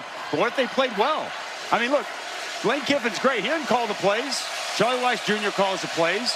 Defensively, Pete Golding calls the plays. So still a lot left to transpire, but I'd be confident if Ole Miss wins this game, I think they're hosting a playoff game. Taylor dumping it off across the middle. Traore brought down after he got the first down. Mississippi State down 18. They need 3 possessions early here in the fourth quarter. It was 21-10 Ole Miss at halftime. In trouble. Down he goes back at the 30-yard line. It's Will Eccles on the takedown of Taylor. Well, it's going to be a game, and Will Eccles has been so good all year. Watch him inside. He's going to loop all the way around, and he's going to get home. 310 pounds, but watch him move. Tight corner, he's going to bend. Taylor late to feel that pressure, and a nice job of getting the legs and getting the sack. After the 3-yard loss, throw to the sideline, Aiden Williams, who is a former Ole Miss Rebel. First time that he's touched the football today, had just 7 catches in 2 years in Oxford. Third down coming up, 4-down territory now for Mississippi State this stage of the game.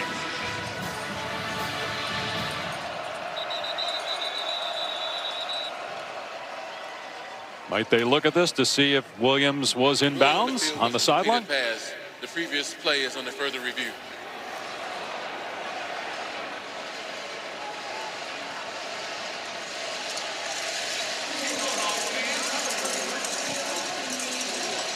If it is upheld, it's 3rd down and 6 for Mississippi State. Mario Taylor's thrown for 136 yards, an interception that was deflected. He's also rushed for 99 yards. You see the right foot on the sideline, the left foot inbounds. Looked like the left foot hit first before the right foot went out of bounds. But did he have the ball at that point? It is so close and very tough to see from that angle where that entirety of that right cleat is. And again, if that left foot touches first and he's got possession, then the right foot doesn't matter at that point. But that, I think it's going to, I mean, I don't see anything that's going to overturn this call.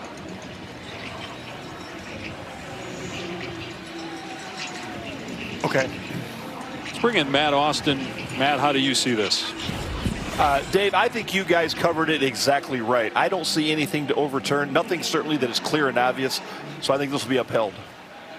And on the field is upheld. A completed pass, the 2nd down. Thank you, Matt.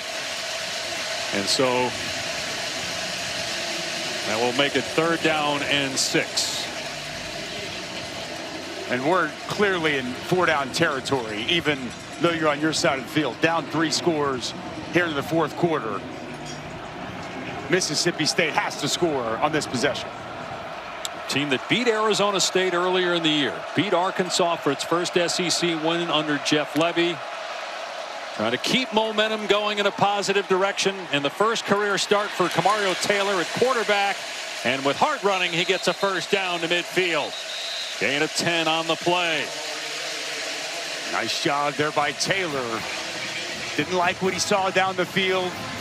Gets downhill and gets a much-needed 1st down. 12-minute mark. Down 18. Over 100 rushing yards now for Taylor. Looking deep, got a receiver. Knocked away. What a play by Wydett Williams. Brennan Thompson could not make the catch. Williams got a hand in there at the last second. Well, he has excellent closing speed. Watch the speed here of Brennan Thompson. He runs past Wydett Williams, and you see that closing speed. He gets that left hand in at the last moment and gets that pass breakup. You can't time it any better than that. That is extremely well done by Williams. And now it's 2nd down and 10. Pressure off the edge. Taylor checks it down. Traore got a 1st down. But again, the clock had Brennan Thompson been able to make that catch before Williams knocked it away. They'd be on the scoreboard. Clock would be stopped. They'd be kicking off. So even if they get in the end zone here, the time is ticking away. Needing 2 more possessions at least after this. Booth, nowhere to go. Dropped in the backfield. The first man there was Womack. This defensive line starting to make some plays. Womack is going to loop inside, going to get up, and you'll see Womack come from that defensive end position and get the initial contact for the tackle for loss. Cleaned up by Chambers. Taylor steps up and hoists it downfield, incomplete. And Evans may have stopped running that time. Gushikin had a better chance to catch it, but Taylor maybe assumed he was going to go to the corner. Well, he wanted to go to Brennan Thompson. He wanted to hit that backside post, but it was well covered. So then he just continued to float and drift to his right and try to locate Anthony Evans. But it's well defended there by Ole Miss in the back end. Are you in definite 4-down territory, meaning here if you don't get this, you could kick a field goal, make it a 2-possession game? You need to just cut it to a 2-possession game here on this drive. Ole Miss comes after him, and Taylor can't take a sack and doesn't. He's able to get away, and he's able to do more than get away. It's inside the 10 and all the way for a touchdown. The ball came out, but that was after he crossed the goal line. What a run by Camario Taylor. You can see why Jeff Levy made the change.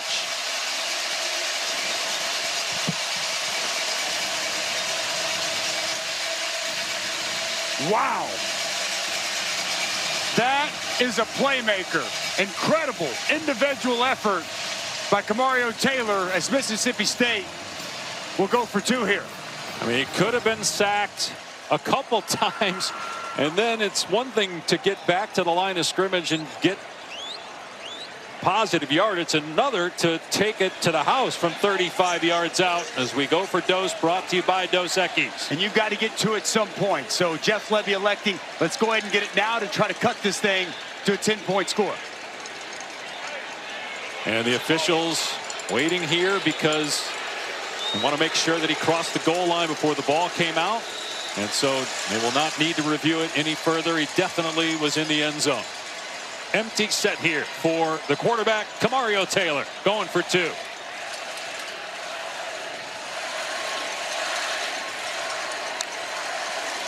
They fake the jet sweep.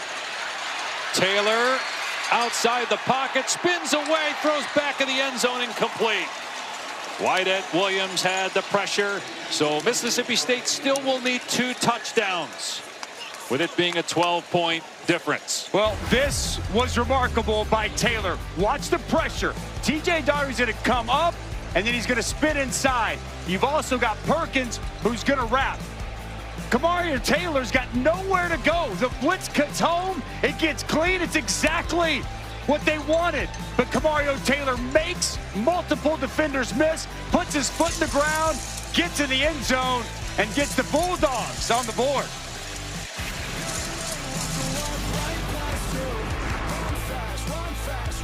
State down 12, kicking it deep. Isaiah Hartrup will bring it out for Ole Miss.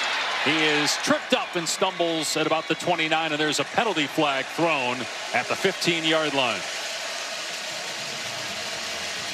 Plenty of time for Mississippi State, down 12 after the Kamario Taylor 35-yard run for a score. Holding, return team number 12, 10-yard penalty, first down. So that's on Damian Taylor. It started early for Ole Miss with Kewan Lacey, a 32-yard rushing touchdown. Kamario Taylor scored the first of 2 touchdowns for him to tie it. But then how about Trinidad Chambliss? Boy, he was excellent. And him is dribbling, 2 connections in the end zone. Sometimes put it up and let your playmakers go make a play. And how about that individual effort we just saw from Kamario Taylor to get Mississippi State back in this game here in the 4th quarter. Ole Miss try to run clock, and Lacey only gets a couple. Isaac Smith, whose dad Reggie played in this rivalry when he was at Ole Miss. Smith back after missing their last game against Missouri, made the hit. Just been so impressed with him today. He's playing hurt. He hadn't been 100%. He's had to miss action this year. He was the 2nd-team All-SEC member last year, but wanted to be on this field. Boy, he has left it all out here for his defense. Play action. Chambliss throwing it downfield, and it's caught, and breaking away is Deuce Alexander. He's going to outrun 2 men. Touchdown, Ole Miss. 88 yards. And that might be the dagger.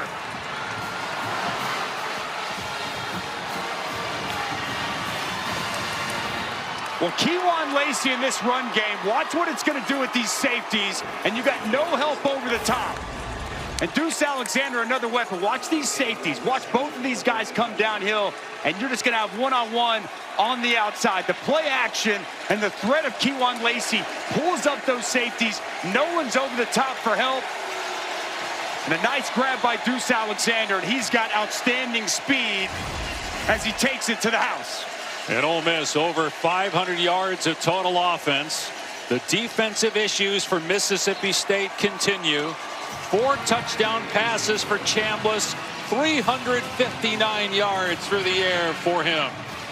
The thing that jumped off the page at me coming into this game was the ball distribution by Trinidad Chambliss. The volume of wide receivers, include Daquan Wright in that, include Caleb Odom in that. Just the pass catchers that Ole Miss utilizes, as you see Alexander time that jump perfectly, and boy, crosses the finish line looking like a track star with that speed. But it's Stribling, it's Trey Wallace, it's Deuce Alexander, it's Caden Lee. They got so many different guys, and it's almost like Trinidad Chambliss the perfect point guard. It's like, oh, you want to take him away? Okay, I'm going to go here. He's going to find the open man. He's going to find the matchup that he likes, and he has got more than capable players all over the field that if he can distribute the football to them, they can make you pay. The coaching staff for Ole Miss compared Trinidad Chambliss to Baker Mayfield. They said in training camp, we just saw him as a gamer. He made things happen. And it didn't matter who he was throwing to. And that is the case certainly here today with Ole Miss up 19. Take a look at our Nissan Heisman watch. Dusty made the point earlier. If Chambliss starts the season, plays 2 more games, he might be in this company right now with Mendoza, Saying Love, and Pavia. I think he would be. I really do. I think that those first 2 games cost him statistically. But obviously these guys are great. Julian saying, how about that matchup with Michigan tomorrow? Can they stop the streak? They've lost 4 straight, would be a huge spot for Julian saying Fernando Mendoza's been great. You called it. Jeremiah Love was it back week number 4, I think, when we saw him against Arkansas. He's been sensational. And Diego Pavia, they got Tennessee tomorrow, man. He has been so much fun to watch. And what he's done for that Vanderbilt program, they win at Neyland tomorrow. 10 wins. 10 wins for Vanderbilt. It's pretty remarkable. And there's still a chance for Vanderbilt to get into the college football playoff. Like Notre Dame plays Stanford, you would think Notre Dame would win. They've been playing with 2 losses since week 4. Since week 2. Oh, good point. They're 0-2. And that pass off target. Was it a backwards pass? They're still going. So, yeah, it was. But Bothwell scooped it up and ended up getting a few yards out of it. Going to bring up 3rd down. Obvious 4-down territory here for Mississippi State with 9 minutes to go. One more look at this. What? Close. Ruling that a backwards pass. Well, it's 3rd down and 5.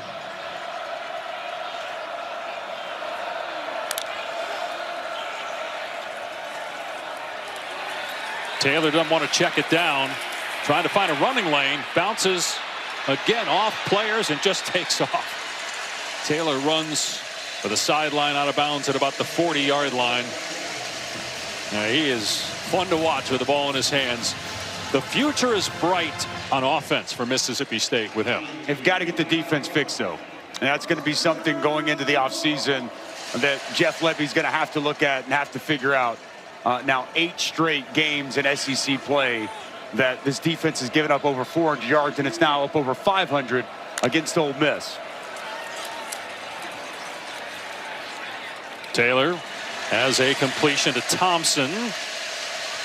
He's short of the line to gain. But to your point, yes, Kamario Taylor, and you knew it. I mean, even when we were here a few weeks ago, they told us this is the future, and the future is now. And you can see it's the running, it's the arm, it's everything that Kamario Taylor brings to the table in the buy-in. He's put in a lot of work to understand and learn this offense and get himself ready to play. Pass is high there from Taylor. Booth was the intended target. Now it's 3rd down. Clock stop with 7:46 to go. We were talking about Notre Dame. If they were to stumble, there are other teams that could stumble, and then an SEC team maybe gets 5 in. SEC Conference gets a 5th team in, I should say. Well, look, there's a lot. There's so much left to be determined, okay? I mean, you've got the Iron Bowl that's going to be huge. You've got Oregon-Washington that's going to be huge. You've got Miami-Pitt that's going to be huge. All those teams ranked ahead of where Vanderbilt is that are on the road in games that are going to be extremely competitive. It's what makes for such a great weekend of college football this weekend. Taylor, deep ball, underthrown, and incomplete. Thompson shaken up down at the 10-yard line.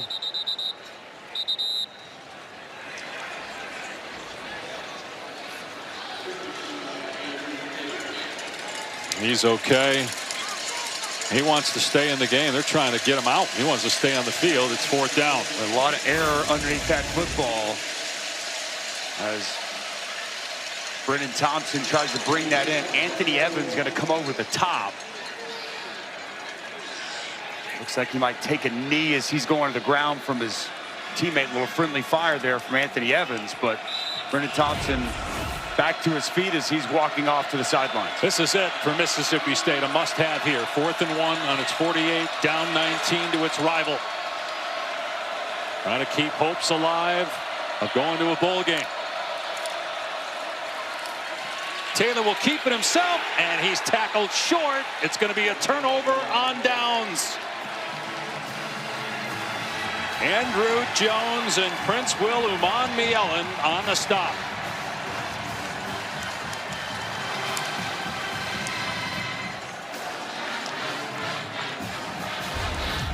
Well, TJ Daugherty's going to come over the top, and he's going to make this play. Watch him just work right over and make this tackle. Joined by Andrew Jones, 44. It's a good read, and it's a big stop for Ole Miss as they're in complete control of this Egg Bowl. From a likely college football playoff berth earned with a win 99.9% according to the All-State playoff predictor. They have a 38-19 lead over Mississippi State and will likely look to take some time off the clock here. Still a chance to make the SEC championship game. They would need Texas A&M to lose to Texas tonight on ABC and Alabama to lose to Auburn tomorrow on ABC. Gain here of about 3 yards for Kewan Lacey. What an incredible season. This is a team that lost 8 draft picks from last year. Lost the first-round quarterback. Lost 5 draft picks off their defense. Had to retool and reshape a lot of things. Very few starters, returning 4 starters back on this football team. And this was potentially a year that Ole Miss would take a step back. And all they're going to do with this Egg Bowl victory is put together the greatest regular season in the history of the program. It's quite remarkable. And obviously, I know it said 99.9, but boy, it sure feels like a certain thing that they are going to punch their ticket with this win for a college football playoff spot. First down for Lacey. Gain of 12. Lane Kiffin arriving this morning. Joined our conversation with Athletic Director Keith Carter when we were just chatting about Lane's future. And Kiffin and Trinidad Chambliss have had a great partnership throughout the year. Chambliss with 4 touchdown passes. So let's live in the speculative for just a moment because it's a real conversation. Yeah. We had it with Keith Carter, the AD. Yes. If Lane Kiffin tells Carter tonight or tomorrow morning, and that's essentially the deadline, I'm leaving. I am taking another head coaching job. The speculation is LSU. And you're Keith Carter. Yes. Do you let him coach in the SEC championship game possibly, and if not, the college football playoff? So I'm going to answer this 2 different ways. If it was me, yes, I'm letting him coach. If that's what he wants to do and that's going to jive, because I'm thinking about this team. I'm thinking about these players. I'm thinking about the chance for this group to do something special. And if that's what all parties want to do, then yes, that's what I would do. I get that it's different. If this is someone within your conference, which we think it is, a rival, as Keith Carter mentioned, that it most likely is, that changes the dynamic. That makes it difficult. But what do I think Keith Carter will do? Based off our conversation with him, I don't think he's going to have Lane Kiffin continue to coach the team. So I think those are 2 different situations based off what I would do and what I expect will happen. And as you said, he did bring up First charge time of if he's coaching for a rival. Correct. That is a rivalry. He did mention it is on the table for discussion, but it did not seem like that's the likely outcome. But again, he told us he believes Lane Kiffin is going to tell him tonight or tomorrow morning, I'm staying at Ole Miss. Yeah, that's the big point, is that from where he's standing, he thinks that they're going to keep him. He thinks that Lane Kiffin's going to give him the word that he's coming back. So a lot of this conversation is much ado about nothing. But this is the conversation that everyone is having. Yep. This is the biggest conversation and biggest topic around college football. So I think it is proper that we have the conversation. I'm also going to say this, and I know what Hunter Yurachek said the other night. I think it would be a travesty if this team is punished because their head coach takes another job. I do not think this team should be punished if Lane Kiffin is not coaching them. They don't make the SEC title game, and they're in the college football playoff. This team has earned the right to host a playoff game in Oxford, Mississippi. They should not be punished for their head coach not being there, and we have no indication based off what Hunter Yurachek said that would happen. But I'm just... Lacey hurdling Brumfield that time. Because that's where I come from in a lot of this as a former player, and putting myself in the position of these players. Well, that's what I thought as we watched the hurdle here of Brumfield. That's what I thought was interesting, maybe as interesting as anything. And you asked Keith Carter about this. He said our #1 concern is the players. Right. But aren't you, if you don't allow Kiffin to continue to coach the team in the postseason, if Kiffin leaves, aren't you punishing the players? It would feel that way to me if I was a player. But again, this is a dicey situation, and one aspect we have not talked about, I thought it was very well done last weekend on College Game Day, and I thought what Nick Saban said when we talk about the calendar of college football, like, let's be honest, the fact that next week on Wednesday is National Signing Day is ridiculous. on the week of conference championship games and before our playoff, we're going to have National Signing Day. And then whether the portal's open or not, the portal's open. I mean, there is deals going on and offers being made all across college football right now. The reality is, and we talked with Lane Kiffin about it this week, we've heard Nick Saban talk about it, college football has got to get more on an NFL-type calendar so that we can prevent coaches from being in these situations and everything that's going on. I'm not trying to absolve, you know, Lane Kiffin or anybody else, or people want to be upset, but the calendar does currently not make sense, and the quicker we can get to a calendar that makes more sense, the better. This is potentially the last time we will see Ole Miss before the college football playoff. Based on the 12 games you've watched, are they good enough to win a national championship, or does that depend on if that man is still in Oxford? Yeah, I mean, I think that's clearly a big variable. Yeah, I mean, look, Lane Kiffin there's a reason he's being so sought after. I mean, he's an excellent head coach. But I mean, look at this team. I mean, hey, listen. This Ole Miss football team went into Athens, Georgia, a team that I think can definitely win a national championship, and gave them all they wanted for the first 3 quarters. They scored 5 touchdowns in the first 5 possessions. And give Georgia credit for coming back. They went into Norman, Oklahoma, and put up more points on that Oklahoma defense than anybody else has this season. Trinidad Chambliss is, I mean, you put him up there with any quarterback in the country, and it's a defense that's gotten better and better. So, hey, man, that's what's great about this playoff. You never know exactly who can and who can't. But, yeah, I look forward to seeing them try to make a run. All right, let's bring in Marty Smith, who's kind of on lane watch for the next couple days. Your thoughts, Marty? Well, I'm standing here, Dave, looking at Keith Carter and the jubilation here on the Ole Miss sideline. And I can't help but think about why Lane Kiffin would leave. You have to look at all the variables, right?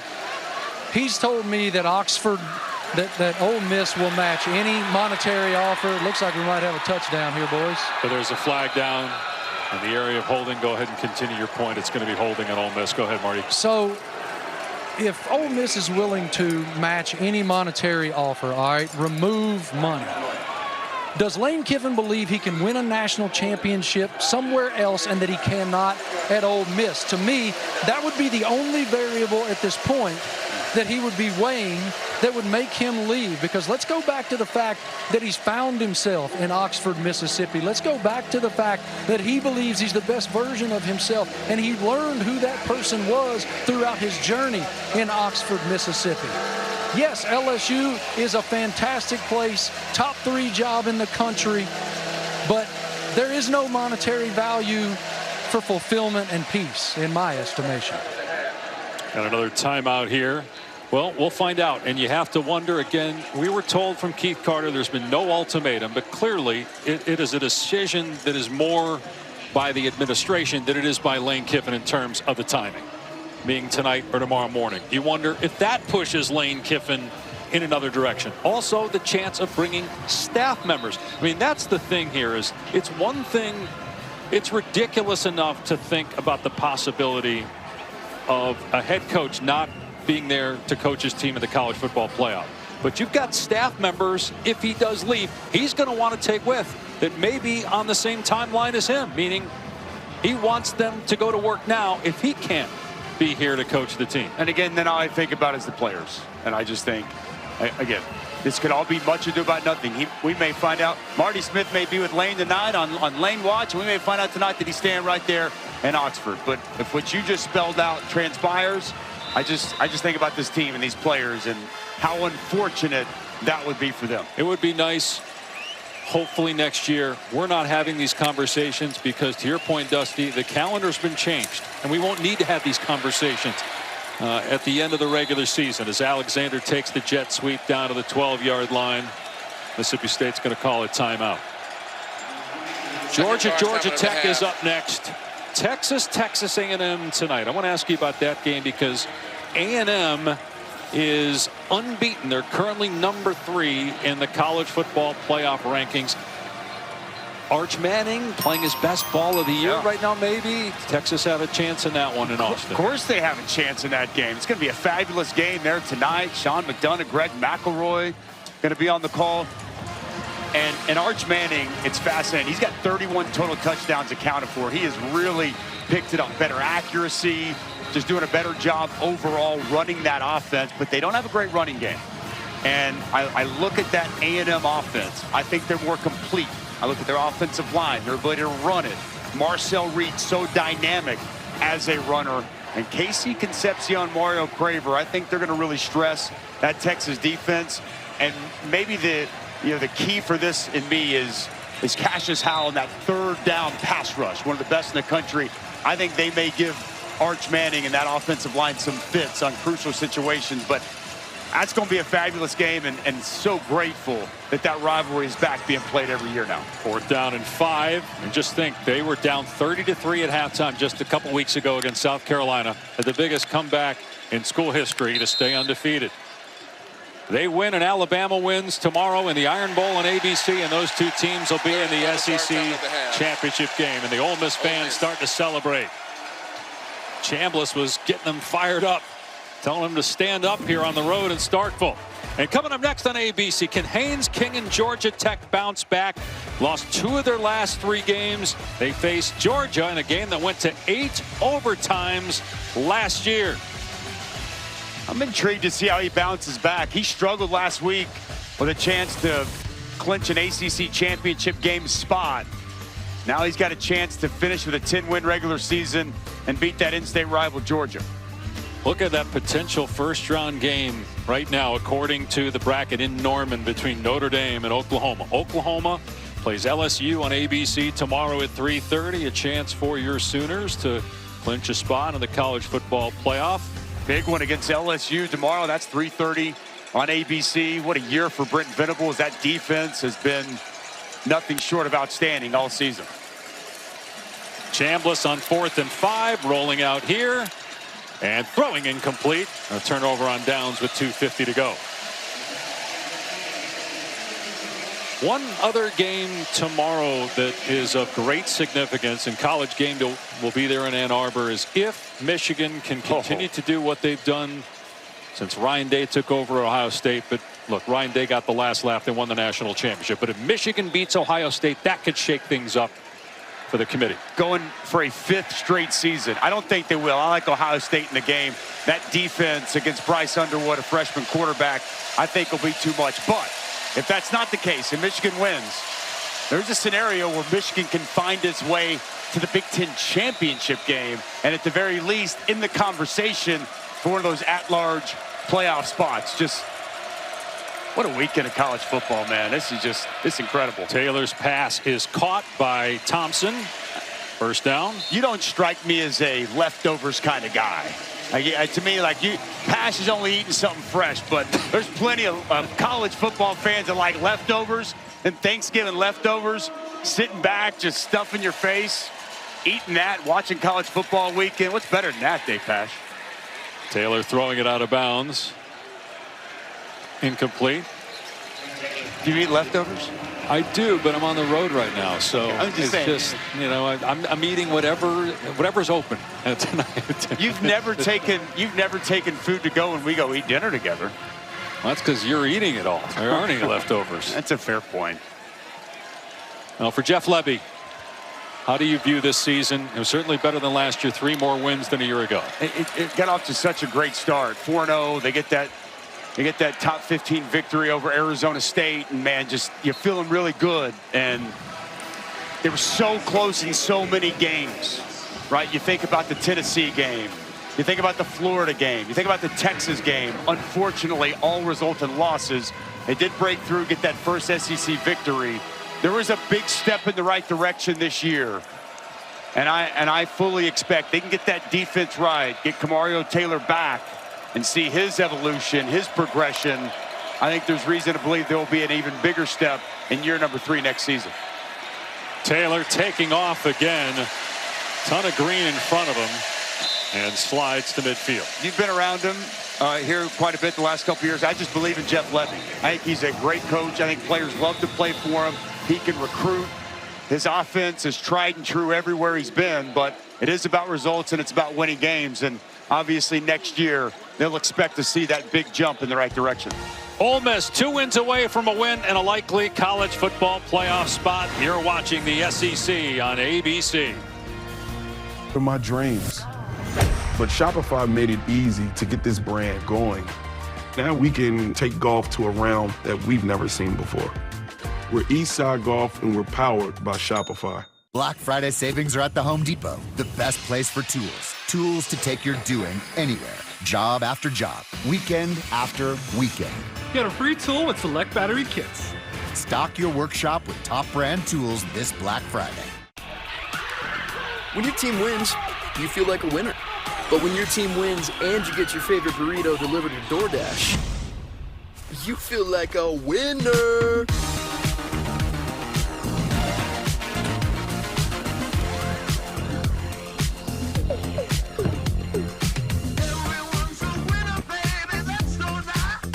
Whoa, maybe that's too much winning energy.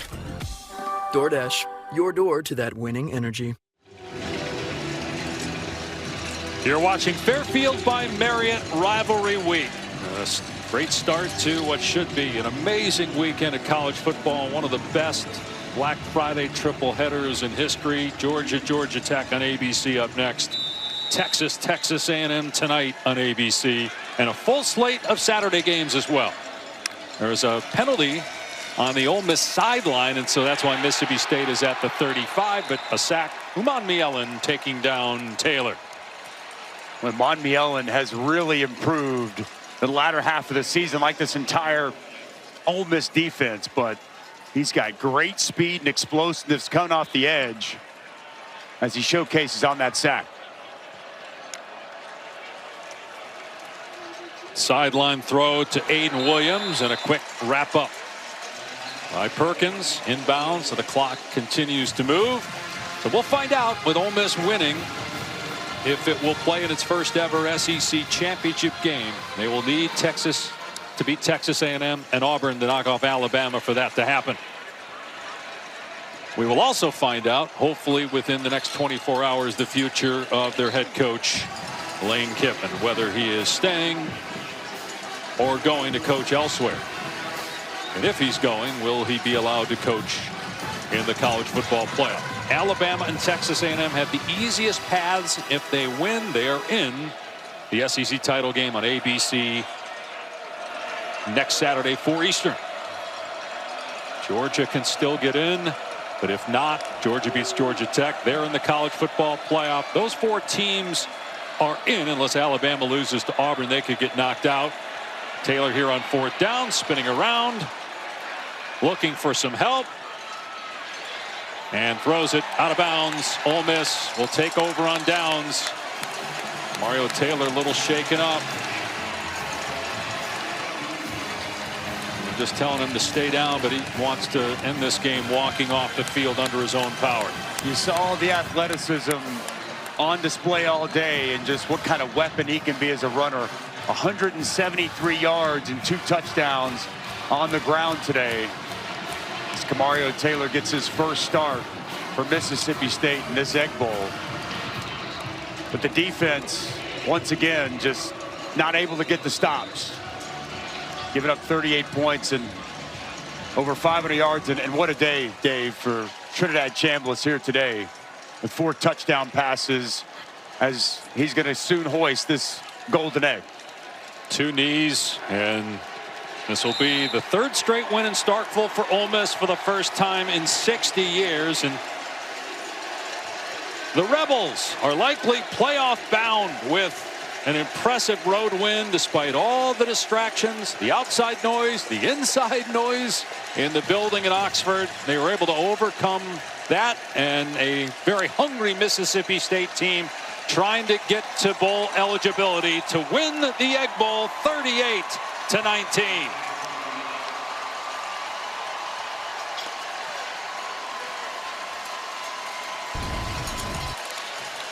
First 11-win regular season in the history of Ole Miss football. Their 2nd overall season in the last 3 years with 11 wins.